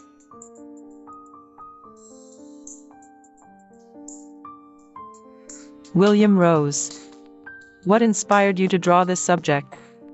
Strathmore came to me and asked if I would do a new drawing for the cover of their popular 400 series drawing pads. Their only stipulation was that I incorporate their Thistle logo somewhere in the drawing. I chose my assistant Erin, with her impossibly dramatic eyes, as the model, and I modified her large gold earring into the shape of the Thistle logo. Did you work from a photo, live sitter, or both? I work from both live sittings and photos. Most of my work is from photo shoots I do with the model, which was the case in this drawing. I find that in order to capture the drama in the eyes and just the right light to make it all come together, working from my photos provides the best reference. Is the subject someone in your personal life? The subject for this drawing is my assistant Erin. Though I'm reluctant to use the term muse, if I had one, she would be it. I've probably drawn and painted Erin 30 or 40 times. How does your relationship with your subject affect your working style or the outcome of the work? I'm continually inspired by the incredibly powerful emotion conveyed by the human face, particularly a woman's face. Add to that the subtle nuances communicated through changes in position of the figure and throw in dramatic light, the piece nearly composes itself. Do you mainly consider yourself a portrait artist? I consider myself a figurative artist, working in oil and charcoal, though I also produce occasional land and cityscapes.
Thank